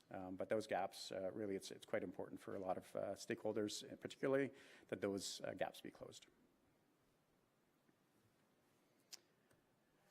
And so for implementation, moving on, the active transportation plan does establish a long-term framework, so recommended improvements over the short, medium, and long term. So we phase those out to be 1 to 2 years, medium is 2 to 5, and long term is 5+. Again, about 34.15 kilometers of newer improved infrastructure. All recommended corridors will require further corridor feasibility and design studies. And we've grouped them into 3 phases based on a series of prioritization factors, and we've included that matrix as well. Proximity to schools, commercial areas, community destinations are going to give it, you know, pretty high prioritization. Network connectivity, population density. One thing that we heard a lot about too, particularly, was about transportation poverty and transportation equity here. A lot of folks showed up that didn't have a vehicle, and they were quite concerned, you know, about having to move around the municipality. They found that very, very challenging. Just in even accessing amenities that were close by, within, you know, a kilometer or so. They wanted to convey that they were really challenged in that. And so that's something that we wanted to really raise as well and forward. The network need is just in terms of how does it support that overall network, and then the existing road classification. If it's a high-speed, high-volume road, then that might trigger, as we know with the Blue Route, more protection and more separation. So again, for estimated capital costs, for phase 1, it would be about 6.3 to 9.9, and that includes Cookville, LaHave, and then the Mark Connector. Trying to phase that in. We feel those are some of the more higher prioritization projects. New Germany, we recognize, again, that's what the asterisk is for, is that the location of the school is still a TBD. Yeah, you got it. Yeah, that one's not getting at. Yeah, you are special too. So we recognize that's still in process. But once that is determined, we would encourage you to then start those discussions with the province about that. LaHave and Blockhouse, and again, we recognize LaHave and Blockhouse would both be, a bit of work, or LaHave in particular. And then the long-term ones, we phase those out to be sort of South LaHave, Musqueam Lake, because we recognize there's longer corridors. Petite Riviere, again, just because it's a little lower prioritization, but it's definitely in there. And then Riverport as well. So giving you a longer time to implement those and examine those. In terms of funding, as well as we talked about, I don't know if we get to the next one here. Yeah. Councillor Moore? Yeah. Can you go back a screen, please? Sure can. One more? Oh, it does not want to go back. Yes, On that there? one. Yep. Okay, when you say phase 1, phase Yep. 2, phase 3, so this is over a span of years, correct? Correct. Okay. Phase 2, 4.9 million to 7.9 million, that would be divided, or that would cover the cost of New Germany, LaHave, and Blockhouse? Correct. Approximately, which we know by the time phase 2 gets here, that will probably be double that. Yep. Right. Yep, those costs are going up. So in that, when you've got a little special star Yep. by New Germany, in that, does that include, that's with the green, what did you The call Greenway, them? yep. Neighborhood nearing greenways? Yep. So, but that does not include if there was specific sites that a sidewalk would work without going in over somebody's living room, which could very easily happen in New Germany, the way the houses are so That's close to right. the roadway. Yeah. Does that include money that if there was specific sites that could be feasible for a sidewalk, which I'm not really in favor of a sidewalk going to nowhere, but there are some spots that maybe with activities that was, don't matter what I say, it will be translated some other way, but anyway, is that in that 7.9 million? Sure. Yes, so the costs here are from the recommended facility types, what it would cost for the full route to do, say, the neighborhood greenway, to the full route to do multi-use paths. So if we're falling somewhere in between, right, so if you want to do a portion, Right. it would fall somewhere in between that. Okay, and that sounds good. And as for the neighborhood greenways, I think the last time you was here, I mentioned that I think it would be great because my phone rings off the hook because of the speeders in New Germany. And then you get speeders on the Highway 10 that you fight to get the speed lowered, and a speed sign is only as good as the RCMP that's going to sit there. 100%. And then you get people commuting to work every day that give you a hard time because you lowered the speed limit. Actually, you didn't, but the province did. So Yes. you can't win, no Yes. matter what. But as for the narrowing of the roads, I think I mentioned this last time you were here. The Trunk 10 going through New Germany and in other communities, District 5 is not just New Germany, believe me. Yeah. So I'm thinking the narrowing of the roads, because this is a highway that everything from the valley comes through. Yeah, flows through. Yep. And everything from Bridgewater goes up. And narrowing up the roads, I'm afraid that may cause problems with buses going past, like coming towards each other, tractor trailers, Yep. things like that. I'm all for it. Yep. If it, slows traffic down, but I'm also looking at the other side too. For sure. So the good news is that the TAC, Transportation Facility Canada Geometric Design Guide, will have standards based upon the number of heavy vehicles that you have going along that corridor. It will accommodate turning movements, et cetera. That's the other thing that we're seeing at intersections, right? Right. Is that tractor trailers have a big kick out, Right. basically at the end of it. Yep. So we wouldn't design, or you wouldn't design in the future for a roadway that does not accommodate, buses or semi-trailers passing each Yeah. other. The other part that I would say for a neighborhood greenway is that it's basically designed to indicate you're coming into an area of higher pedestrian and cycling activity. Right. So it's not going to be the whole length of the corridor. It's going to be just a particular section. So as Right. you notice a roadway or you come Yeah. into a community right now, Right. your foot comes off the gas a little bit because you're like, oh, there's lots of buildings here. It doesn't feel good to kind of go that speed. Right. It would basically be trying to enhance that feeling. So your vehicle operations wouldn't be unimpeded, but you would feel like you would want to slow down a little bit. Well, you don't know some of them in New Germany. Okay, thank you. Yeah. So I just want to go back to some of those comments, and this is definitely a main corridor through from Yeah. the Bridgewater or the South Shore to the valley in relation to a transport corridor as well. And we are also the Christmas tree capital of the world, and Yes. there's definitely large trucks that are in and out of this area on a regular basis. Yep. A 55-foot trailer is not uncommon in these areas, so that definitely, but I know that transportation would factor that in when they did that. Yeah. Are the dollar values that we're seeing before us based on today's values? They are. So for the trail estimates, for the trail cost estimates, there's a tool if you ever want to play with it that TransCanada Trails puts out called the Trail Cost Calculator, and you put a number of variables. And so we took sort of existing trail conditions in the municipality and tried to replicate them for some of those closures there. For the paved shoulders, we took the recent project that you did on the border with Chester, which was $800,000 for 6 kilometers of paved shoulders. And then all the other cost estimates for multi-use paths, we've done a number of detailed design projects in Ontario, Manitoba, BC, and we sort of took an average from those. You might get better local pricing, would be my hope, but it should give you a good estimate of sort of what current pricing is for those types of facilities to be constructed. And again, there's a lot of variables, sorry, Wendy, a lot of variables in there around drainage and utilities, and that would be coming forth. So these are, again, high level. You might come across a trail and say this is the best corridor, and then you realize there's a hydro line or there's a buried gas line or drainage is terrible in that area, et cetera. And that would obviously bring your costs up substantially. Deputy Mayor Roigel. Thank you.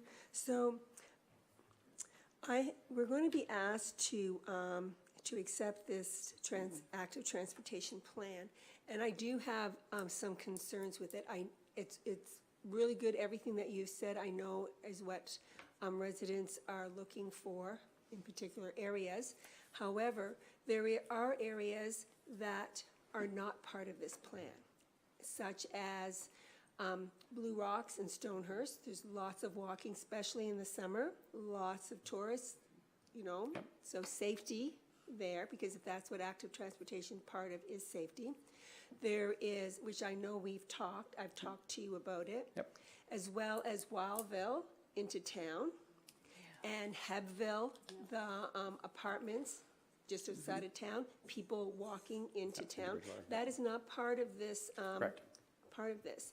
And whether it's because residents didn't speak up, I don't know. I know I did speak to you about those things. Yep.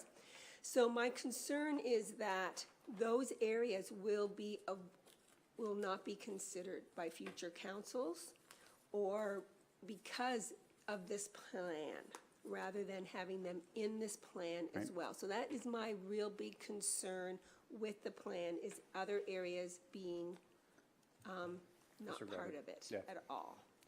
So I'm not really sure whether I will be able to support it because of that. So to your point, Councillor Ockel, is that it would just beyond yourself, and I think one or two other residents, it didn't really come up. When we looked at the prioritization, looking at those population clusters and where people were living and where we thought the limited dollars that we have would be best invested, those corridors you're talking about were not part of that. The Hebville one we did look at, but it was removed because of the close proximity to the existing trail network that is there. And that was what some stakeholders felt would be sufficient to get into town. You're talking on the east side of Bridgewater, correct? Yeah, there is the Bull Run Trail. Correct. But that's quite a distance to get to. They would still need safety to get to it. Right, yeah. So that's why it was not included, just to be honest on that. And the other part, too, to your concerns about, whether those corridors would be neglected in the future, this plan is meant to be a guide. It's not meant to be prescriptive, that you shall only focus on these trails. If future council is hearing loudly and clearly, and we see, clusters of population developing in those areas, and the demand is there, absolutely, they should still be focused on. So it's not meant to preclude anything. It's meant to provide a guide of what we've heard and where we see value in investing at this time. So I just wanted to comment on something that Deputy Mayor Royko said, and that was the word accept in our motion. And I think that when we look at that, I've already got that circled, and I have the word received there, is what I have. So Municipal Council received the June 2024 Active Transportation Plan as presented. Because if we accept it, it sounds like we're accepting it in its entirety. And I don't think that that's the case here today of where we want to be. I think that that will come with future councils to decide how they choose to proceed with the dollars allocated for that. So I think that with one word change there, it would definitely make sense to do that. Great. Okay. I will go to Councillor Stanton. I did see your hand.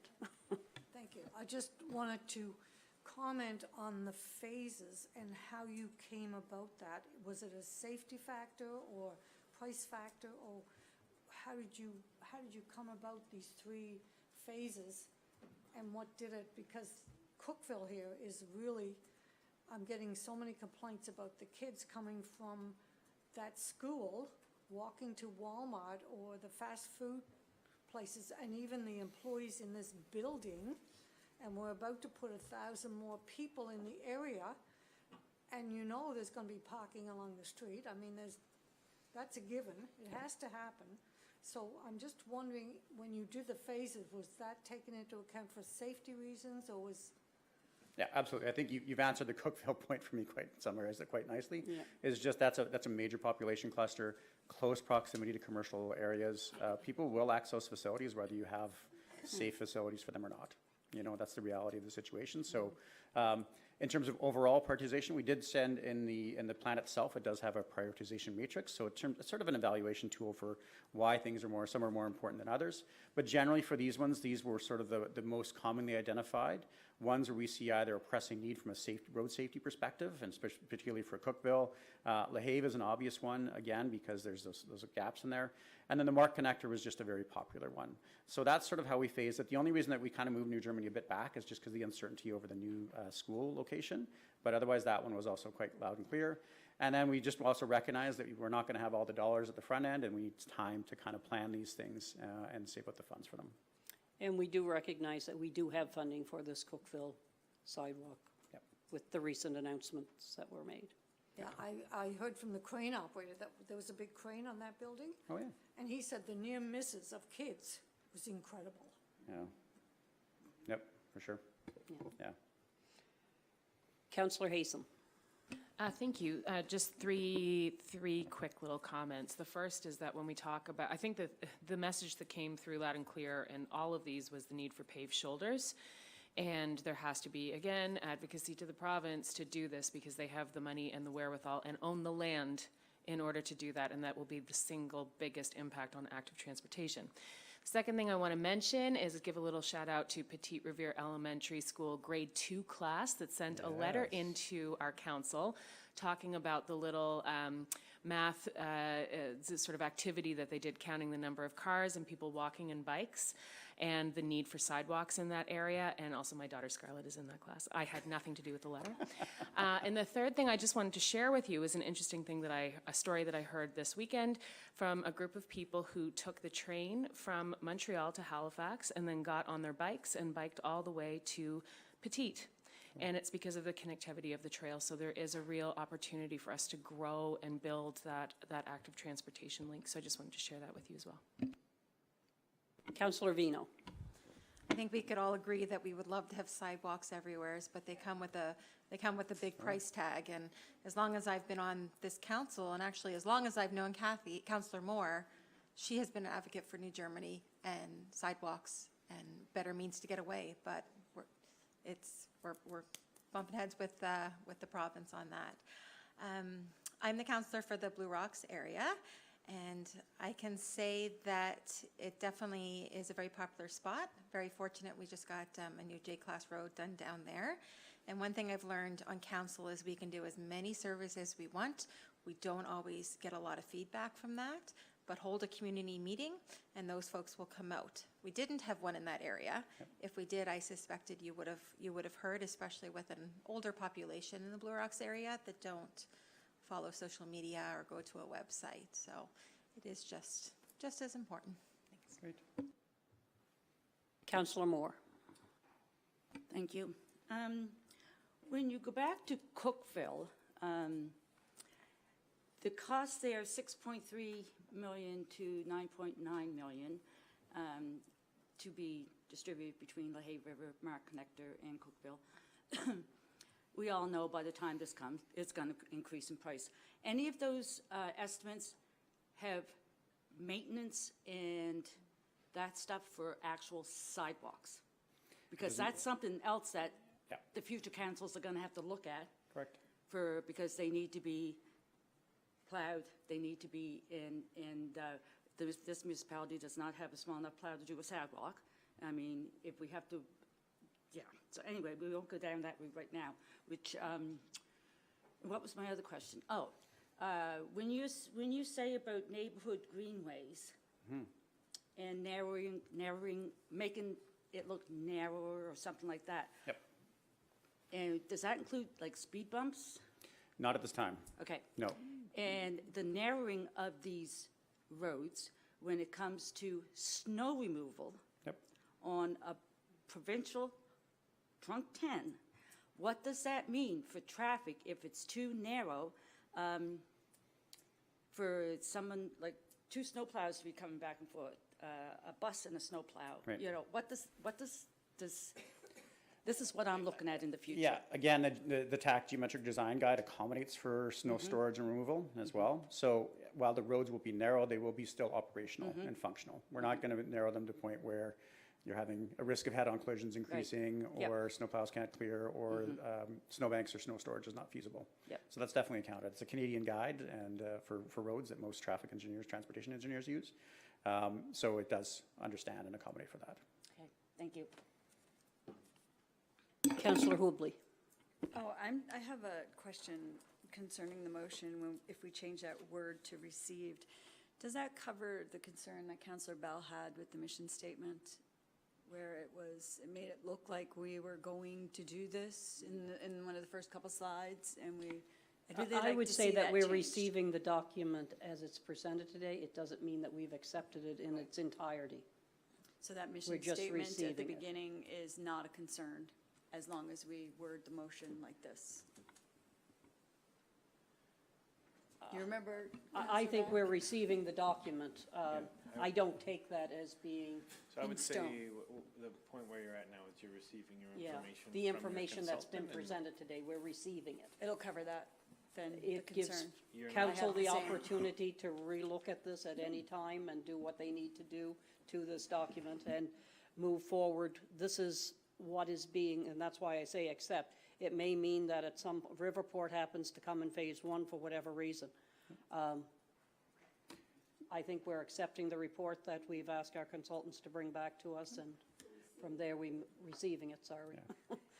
The other thing I would add is often too, this is not my first council presentation, oftentimes we do receive requests to make those amendments, and we're happy to do so.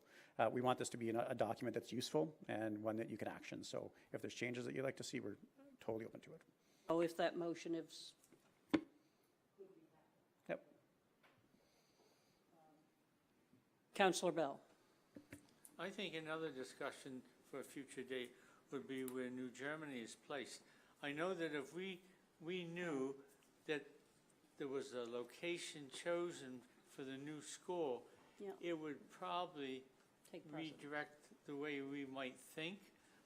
I would not be interested in building sidewalks for the existing school, but if I knew where a new location was, that would really entice me to want to do something, because we know that the new school will be there for 50 or 75 years. For sure. And so we would be investing long-term, probably in a more immediate future. But there seems to be some secrecy among the location. We tried. Yeah. Okay, continue. Great. So then, talking about funding for it, the funding strategy does cover 5 different areas. So capital planning, incorporating the recommendations into operating and capital budgets going forward.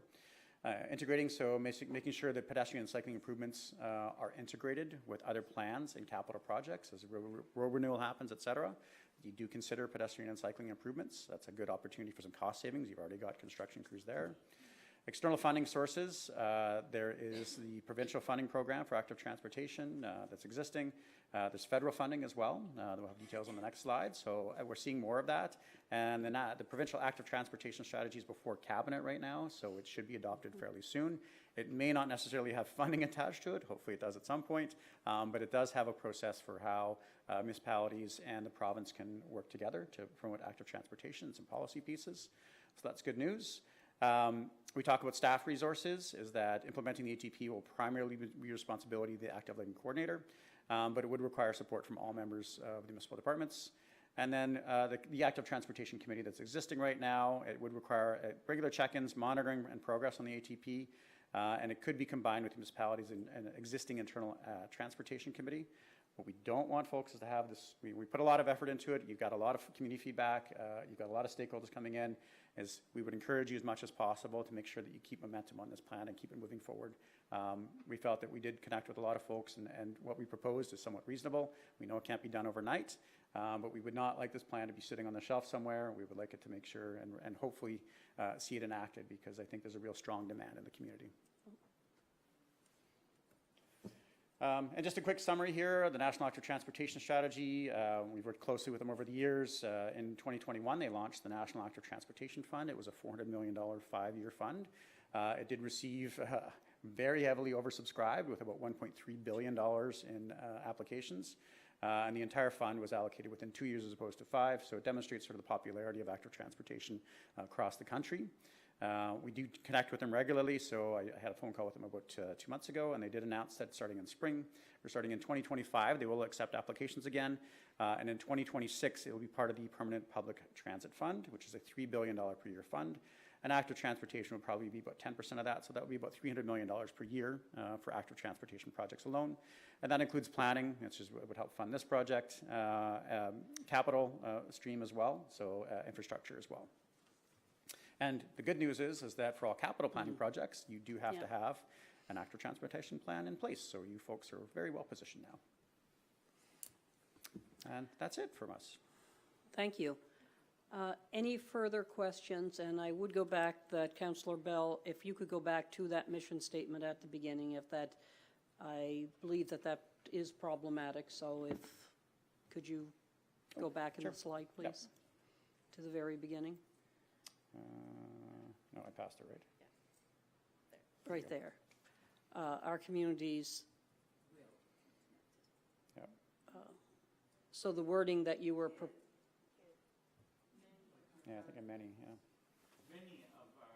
Many of our communities will be connected by, or strive to have our communities. Strive to have our communities connected by well-maintained routes.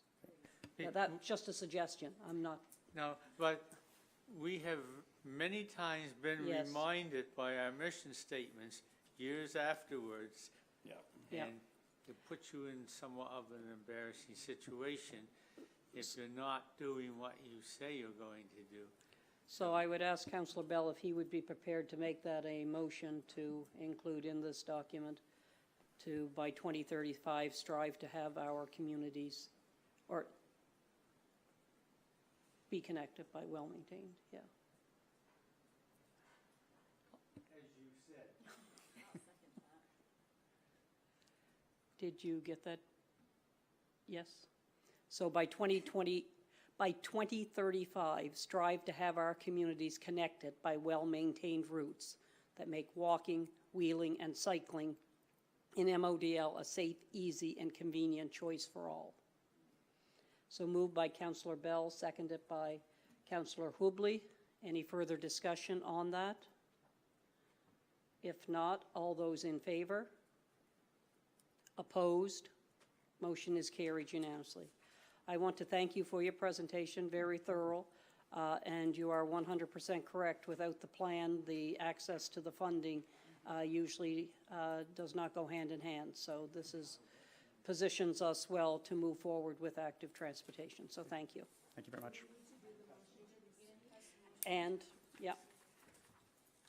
So I would go down to 11.2.1, and I would ask Deputy Mayor Oikel if she would be prepared to move that, but I would ask her if she would replace the word "except" with "receive." Yes, I will. I certainly will. To her honor, Mayor Bolivar Getson and members of council, I move that Municipal Council receive the June 2024 Active Transportation Plan as presented, and I so move. Moved by Deputy Mayor Oikel, seconded by Councillor Moore. Any further discussion on the motion? Deputy Mayor Oikel. I just have one question. You had mentioned that we're well positioned for future funding because of this plan. But if we wanted to do something in the areas that I mentioned, do you know whether or not we would then have to do another plan in order to do stuff that aren't mentioned in your plan? No, you would basically make the case, you would basically have to outline why, it was not necessarily included in the plan, and we've talked about that a little bit, and why things have changed. You could say the context has changed for this. And so that's why we would be applying for funds at this time. Because things happen, right? Yep. We've written 5 to 10-year plans. Development happens in areas that you didn't know at the time. But the plan does set you up because it demonstrates that you have an understanding of the community needs. And it's just one of those boxes typically that you have to check on the application form, and it strengthens your submission. All right, thank you. You're welcome. Thank you. Our Director of Recreation, Trudy Payne. In our previous plan, we actually had an evaluation tool for community peace. Yes. So we could look at that and put it in the current document. I could have the consultants take a look at that. Because that was the purpose of that tool, was that if it wasn't identified in the plan at the time and the community identified a route, then in essence it's part of the plan and it's built in. And so if Headville came up or if Wildville came up, that's how you could justify it to the funders, is that this is how it came about. So I just wanted to mention that because that is one of the things that we had built into the last plan. Okay. And if I can add just also, we didn't go into all of the specific actions because then we would be here for a very long time. But one of them is to review the plan annually, right? Yep. And part of that is making sure that it's still aligning with community priorities and interests. Yep. And it is a living document, right? So that is, we're saying those opportunities can be included as an amendment later on as well as they come up. So. Thank you. I would like to continue on. We do have our presenters for Sod Pit Wharf that are, did we not? Sorry. Any further discussion on the motion?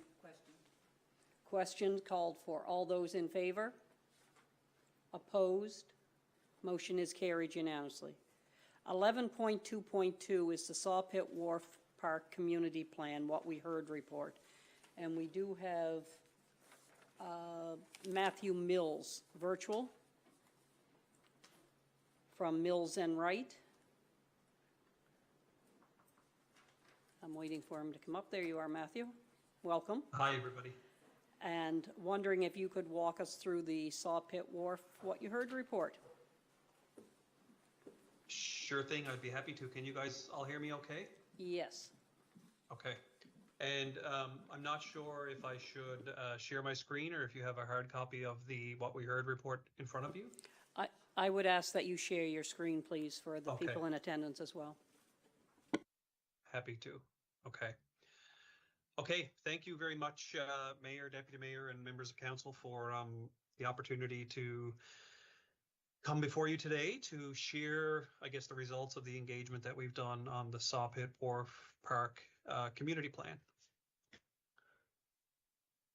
So just a quick introduction. I'm sure many of the members of council are familiar with the background on the project, but for some of those who may not be, our company, Mills and Wright Landscape Architecture, was retained by the municipality of the District of Lunenburg in March of 2024 to help to develop a Saw Pit Wharf Park Community Plan, which aims to identify new programming and amenities within the park that would serve both residents and visitors.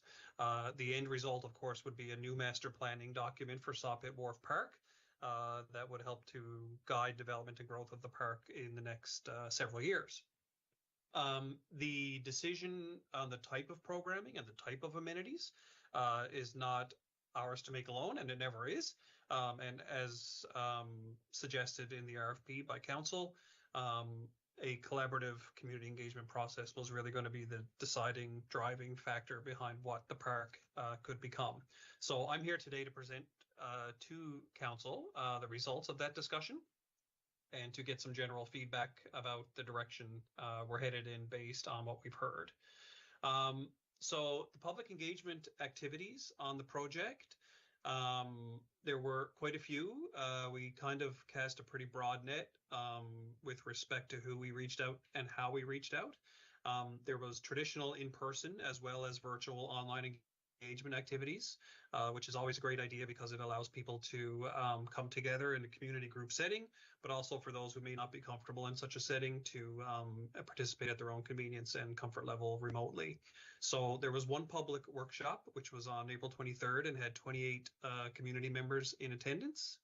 There was also a presence or a dedicated page for the Soppit Wharf Park project built and published on the Engage Modal platform. And within that project page, we had a online survey, which had 56 responses. And we had an ideas tool, which is basically a virtual sticky board, which received 4 responses or ideas. Engagement activities were promoted very well. There was a media release, lots of posts shared on social media as well as our company's social media. Modal did a great job advertising it on the website, creating a Facebook event. There was radio advertisements, signage placed on site, and there were several stakeholders that we reached out to directly by email and by letter to invite them to participate. As I mentioned, the mandate of the project was really to cast a pretty broad net and make sure we touched in or checked in with a lot of different stakeholder groups. So this is the list of groups that we were successful in contacting and collaborating with. Obviously, the Soppit Wharf Park Advisory Committee and staff from Modal, including planning, recreation, communications departments. We did meet with individuals from the town of Lunenburg, the province's Department of Natural Resources and Renewables, the Lunenburg County Accessibility Advisory Committee, adjacent landowners, so people who own land immediately surrounding Soppit Wharf Park, individuals who rent dock spaces on an annual basis, and the Native Council of Nova Scotia. So once we had kind of completed all those different activities, had all those different discussions and compiled all the information, it's our job to kind of sift through that and see what it means and then decide collectively with you as the council on what the next steps should be. So I'll go very quickly through these kind of results, but then at the very end, I've got everything kind of boiled down to the big picture takeaways, which I think are probably more interesting to discuss. All of our engagement was kind of structured around a series of questions, which are intended to extract the information we need to kind of guide the development of the park in the future. So one of the questions was, how do you currently use the park? And the reason we asked this question is because we want to identify things that are special to members of the community that they wouldn't want to see lost through any future development. And I think there was an obvious favorite that emerged here, which was the water-based activities. So most people responded by saying they use it for its boat launching and docking capabilities. And then it was really kind of a mixed bag with a lot of other different types of passive recreation uses. So a lot of people suggest they use the park for entertaining friends, walking, photography, people watching, boat watching, swimming, dog walking, those types of activities. Another question we asked throughout the engagement was, what are current challenges in the park? And the reason we asked this question is because this is an opportunity to kind of figure out if there's any barriers that are preventing people from using the park and making suggestions on how we may be able to remove those barriers or make the use of the park a little bit easier or more enjoyable. The responses here were categorized, and overwhelmingly accessibility and the challenges around accessibility were identified as being the top challenge in Soppit Wharf Park. And that was mentioned in a lot of different kind of contexts. There was a lot of discussion around the path between the upper parking area and the lower parking area. how it currently feels a little bit unsafe because of its steepness and its surface material being grass. It can get a little bit slippery. There was also discussion about, accessible boat facilities, accessible parking facilities, accessible washrooms, and then just being able to make sure that all of the spaces within the park are designed for all users. So, for instance, the beautiful waterfront green space that exists there today, even though it appears relatively flat and may look like it's accessible, it's not actually considered accessible because of the surfacing being gravel. That's not an ideal material for somebody who's in a wheelchair, using a walker, that sort of thing. Other challenges that were identified were around the parking. There was some perception that there may not be enough parking, and that because it's just a big gravel lot, it feels a little bit chaotic at times, especially on those warm summer days when it gets quite busy. There are not enough tender spaces, and then there were some issues around the safety and security on site, as well as sight lines at the intersection of Back Harbor Road and Highway 332. Another question we If you could just asked- back up to that last Oh, sure. slide for one moment. And I guess course. I participated in this consultation process in Lunenburg as well. And I'm just looking at the unsolicited camping. And Yes. I guess, is that in relation to the overnight camping? And I'm only seeing 4 times there. And I know that it was probably 8 times at the one table. So was a table represented as one time in that presentation back? Because I guess we heard loud and clear that they did not want this overnight camping in the parking lot. Yeah, you're right. It's my understanding that it does refer to that kind of overnight camping that's just kind of happening. And to answer your question about if it was per table, then in this case it would have been yes. Each table at the open house was considered one response. So you're exactly right. If there was 8 people at the table and they all decided that unsolicited camping was a big challenge, that would have been recorded in our feedback as one response from that group. Thank you. Okay. Continuing on, the next question we asked was, what are things you love about the park? Again, this is kind of similar to question 1, except it's more about the inherent things that are maybe not so tangible. So what people love, obviously, is its location. It's an ideal gateway for launching boats and getting to other communities on the water. And then a lot of discussion around the natural environment. It's a beautiful setting. It feels a little bit sheltered. People really appreciate the sense of community. Everybody kind of looks out for one another and collaborates to make it a really great space. And the last question is really about new programming. So what are things you would add to the park? And this is not surprising when we ask this question in engagement or consultation processes. This is where we really get the whole kind of gamut of things thrown at us. So it's not surprising to see a whole slew of a shopping list, I guess, of things that people would like to see added. But again, as we're sifting through it, we're just trying to find commonalities. Washrooms and change rooms emerged as a priority for respondents, even though the municipality does put portable toilets on site. There's definitely a want there for something a little bit more permanent. Swimming came up time and again as an activity that people would like to be able to do a little bit easier or a little bit more intuitively at the park. And then a lot of comment or recommendation around things that what I would call standard park fare. We know the park is being used as a passive recreation space, so people are looking for things that support that use. So spaces to sit in the shade, places to lock up your bike if you ride a bike down there, benches, picnic tables, trails, that sort of thing. And then there is a comment here about access to clean drinking water, which I think I would kind of lump that together with the washrooms, because those, if you do the washrooms, you'll kind of tick that box as well. And small watercraft. There was a lot of conversation about small watercraft being kayaks, canoes, that sort of thing. So I'm going to park that one for now because I want to jump into the key themes where I touch on it again.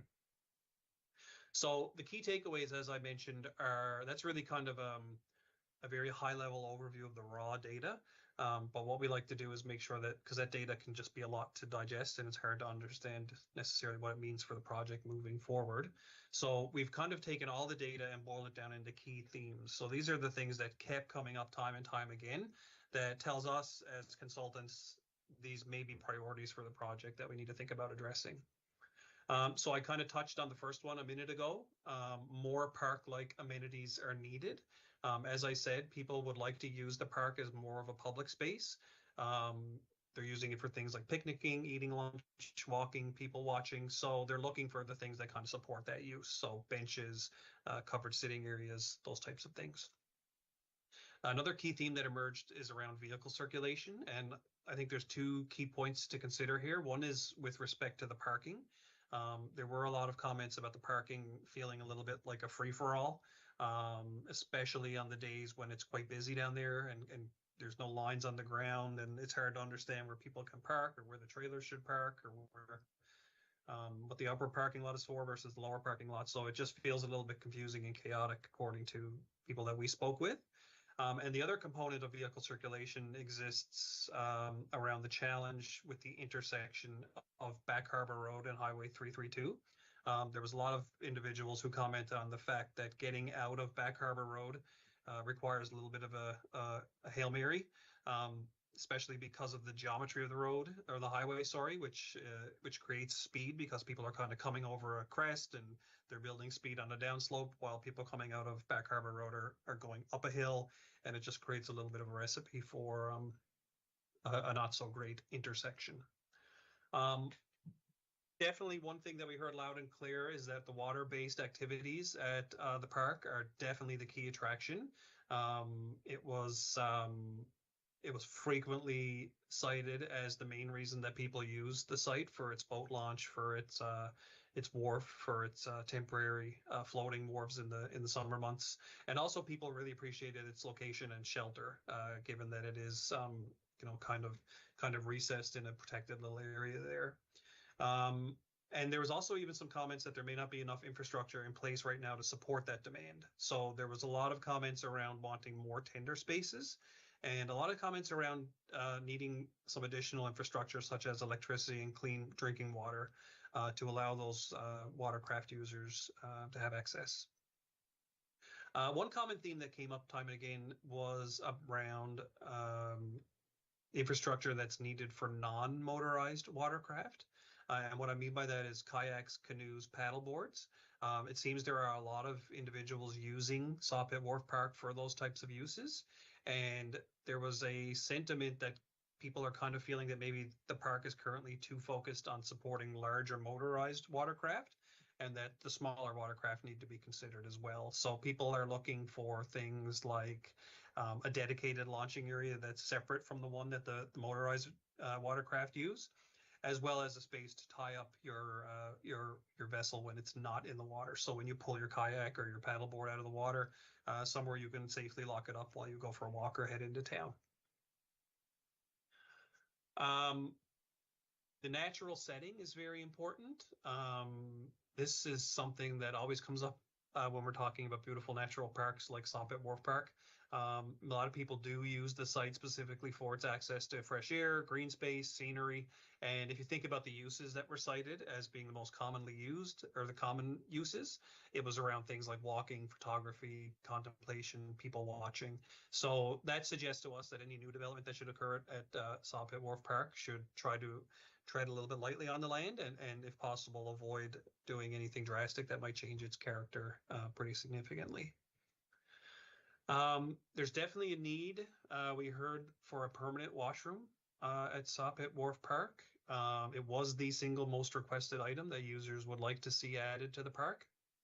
And as I mentioned earlier, even though the municipality does currently provide portable toilets, the fact that it was so commonly cited suggests that users are looking for a more convenient and permanent solution. And then the last key theme I wanted to touch on is with respect to accessibility. I know this is definitely a priority for the municipality. It was very clear in the RFP. And I know in talking to Trudy and her team, they've really kind of driven that home to us and for us. And I was really refreshed to hear that the people we spoke with agree.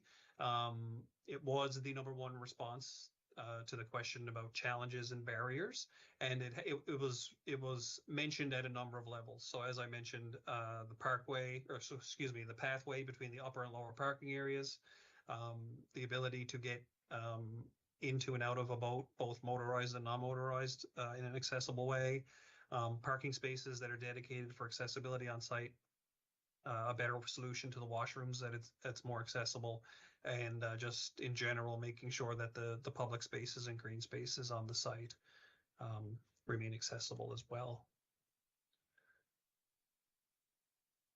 So that's a really If I could just, Councillor sure. Staton. Yeah, just a quick question.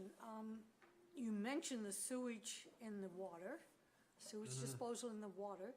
Is that from the boats or is that from actual houses there that the sewage is going in the water? Because you did mention swimming at 1.2, but there was no mention of any way for the boats to dispose of their sewage. So are the boats dumping their sewer in the water? I didn't hear that boats were dumping their sewage in the water. That's not to say it's not happening, but it's not something that we heard. The thing that we heard most commonly was pipes that are discharging into the waters of Back Harbor. Yeah, there are still I'm straight not sure. pipes in that area. Yeah. And some people expressed concerns about that. Well, yeah, because the swimming mentioned there, and I'm thinking if that's the case, the last thing you'd want to be doing is swimming in that park. Yeah. And we have our Director of Recreation. I believe we currently post no swimming for that reason. Councillor Vino. Just on to Councillor Staton's comment, Saw Pit Wharf used to be the swimming hole. That's where everybody went for swimming lessons until about 1977 when the Lunenburg swimming pool was built. There are people that swim there, but we do not promote it at Saw Pit Park.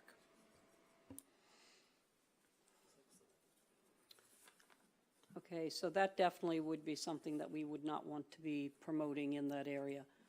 And it was a piece that we tried to have added on to the LaHave River Straight Pipe Cleanup Project, but it was outside the garden lots. Yeah, it was garden lots, I guess, at the time. But it was outside of the, what zone was that called? We were told we could not have two areas, separate areas. It had to be connected. Any further questions, comments?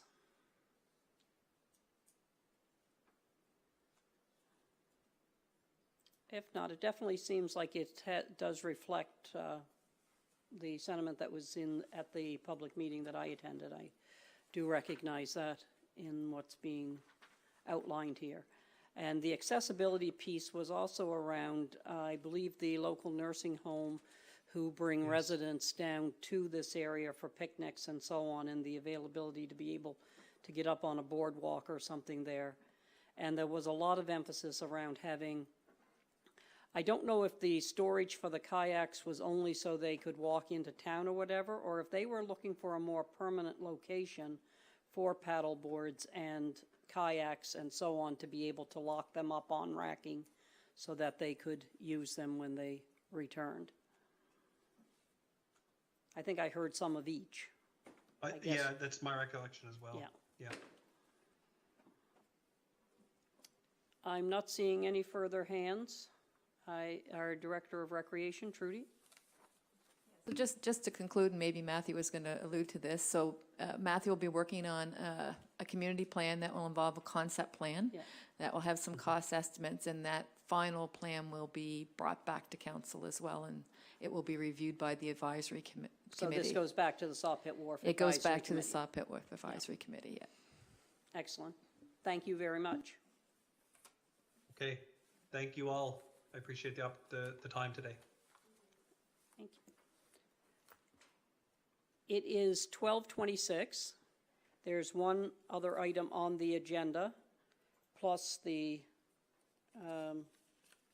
update in camera and just the updates from Council, would you like to continue? Yes. Then we will move into the District of Lunenburg logo 11.3.1, and we have Dave Waters with us.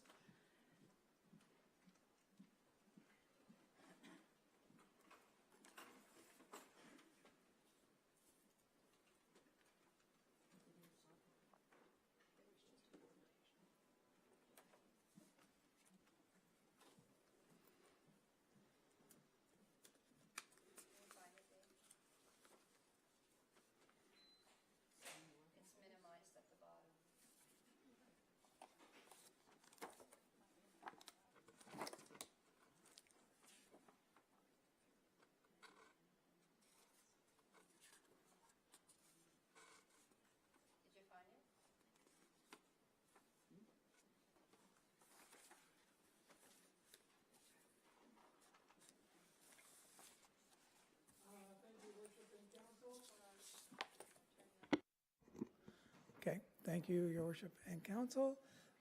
This is a follow-up to the presentation that was made at Policy and Strategy. To save you some time, I won't go through the whole presentation again, as it's just a follow-up to that. What I will do is I will go to this page, if it comes up.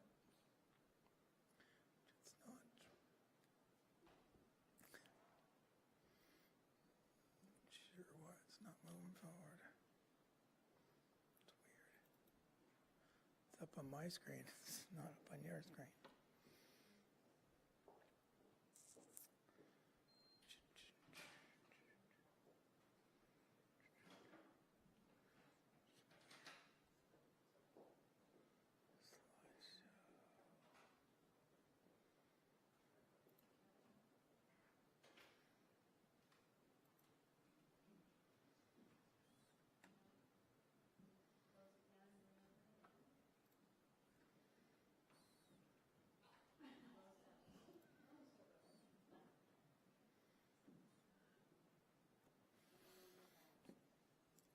It's on my screen, but for some reason that's coming up instead.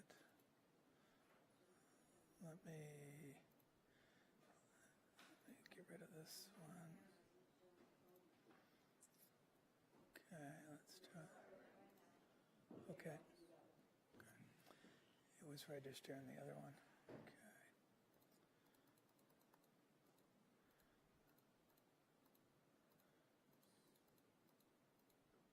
So I will go to slide 6, which is the recommendation that was made by staff at Policy and Strategy.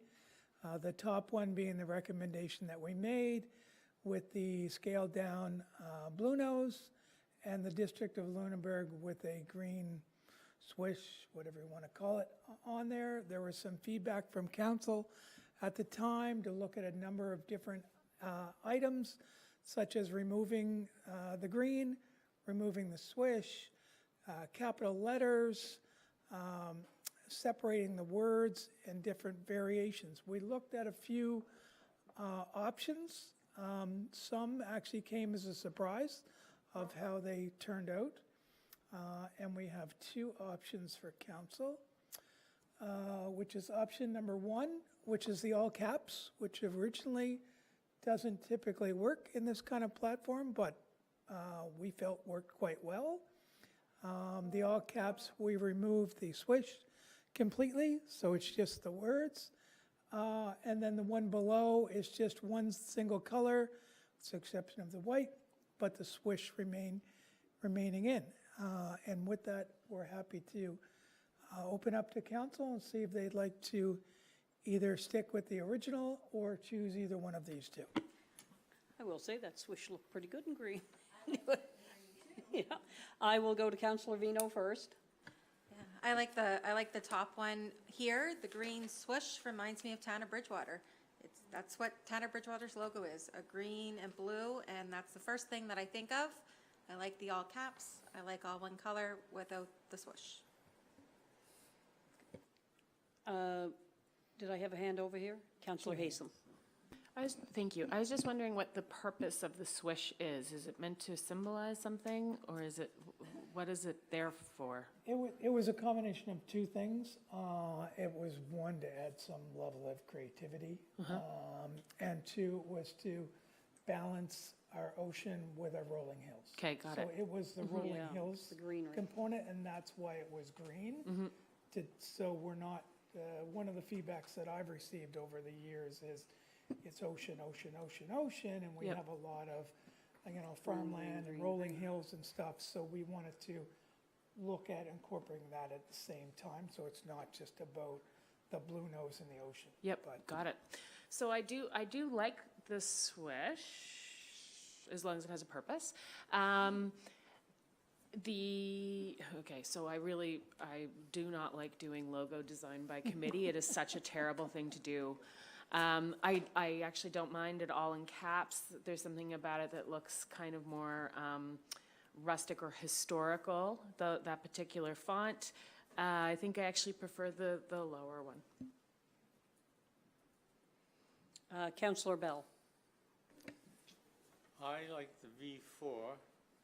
I like the swish in it. And I like the upper and lower case letters in the lower one. When I look at V3 and I see all capitals, it reminds me of someone being angry. When they're typing, this is District of Lunenburg. So the lower one speaks of a more friendliness. that is the typical feedback of all caps. Councillor Hubley. I actually like the lower one, the V4 also, but I really liked the swish in green because then it did represent what it was supposed to represent. Right now, it's just a swish. So I like the 4, but I like to see that green. Deputy Mayor Eutel. If we're going with the 4, I think the swish should be green because right now it looks like a wave. Right? Which if we're trying to get away from the wave.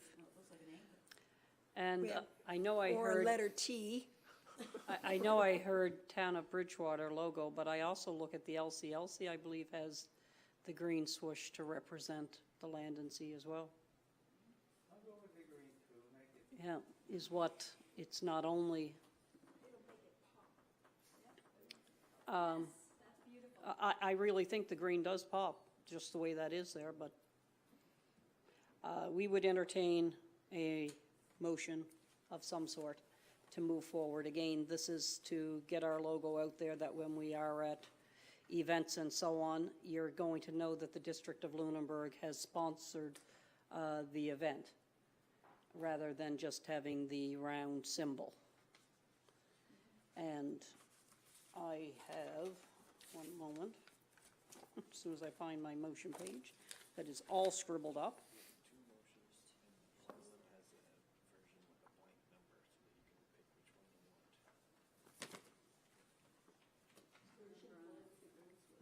So is that version 1 with the green swoosh, just for clarification purposes? Yeah, for clarification, the first one is actually version 4 with a green switch, not a blue switch.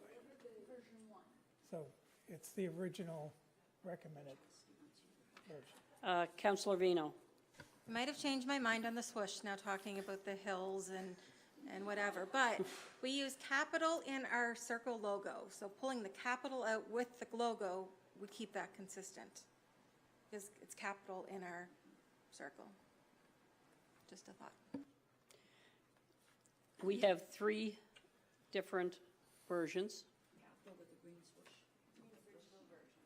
We have the version 1, or if you flick to the next 2. Yep, so it's We either have this top version- version or this one or Version this one. 3, version 4. So I would ask, let me look here. Has everyone did a motion today? I believe you have, correct?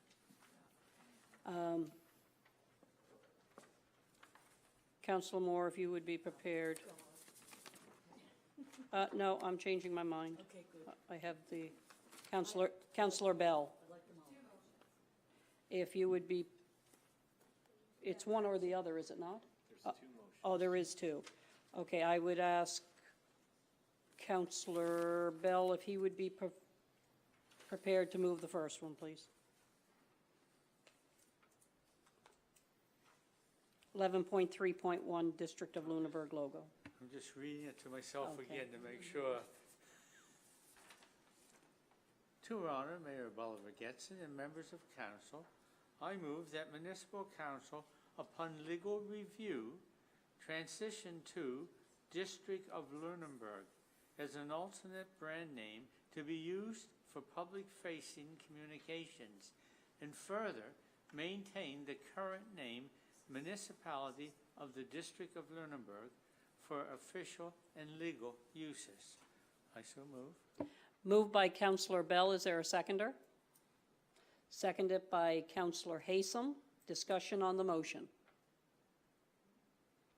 If not, all those in favor? All those in favor? Opposed? Motion is carried unanimously. We will move down to the second motion, and I would ask Deputy Mayor Oikel if she'd be prepared to move that motion. Certainly, and I want to clarify that it's version 1, correct? Which is The green swoosh has version 1. correct, okay.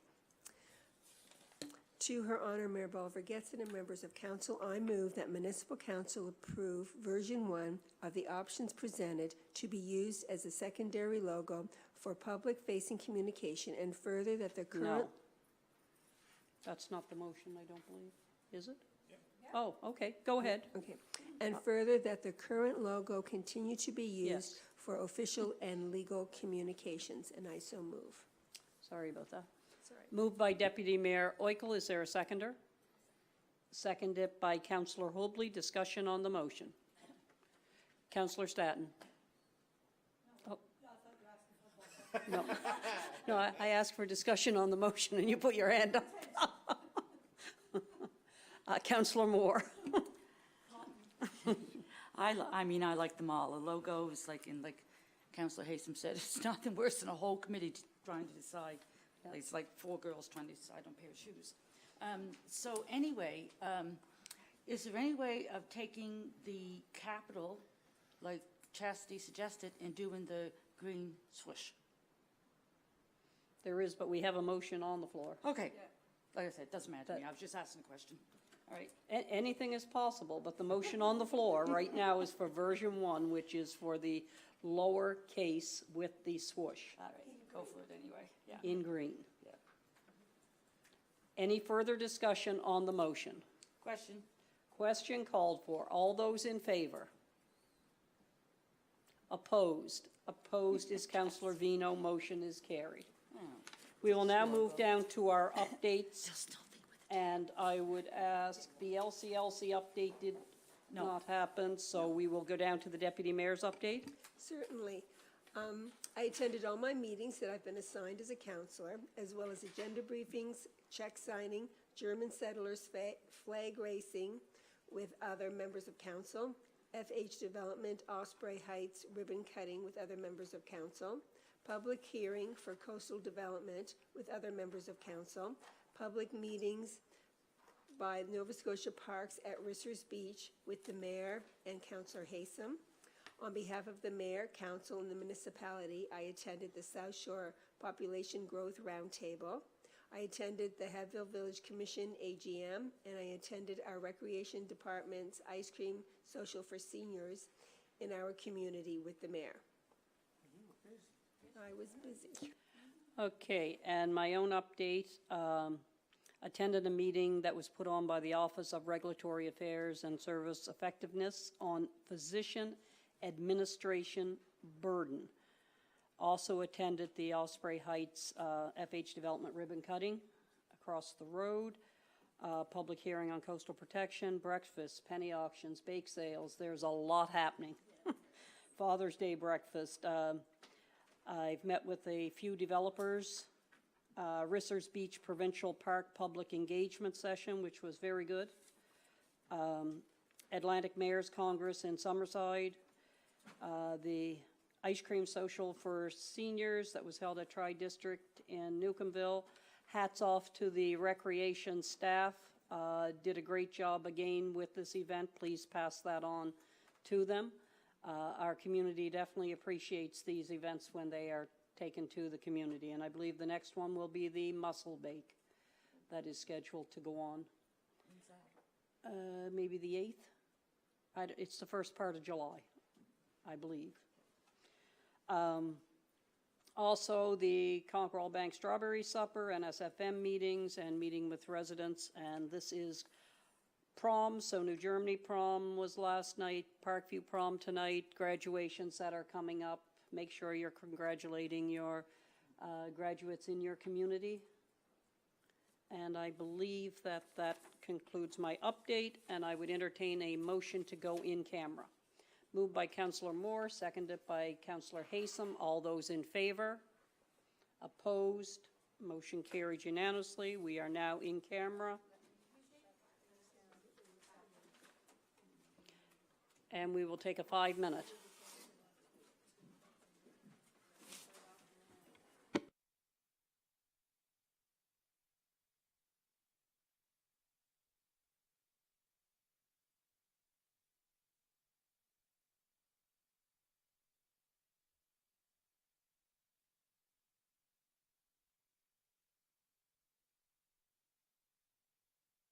you.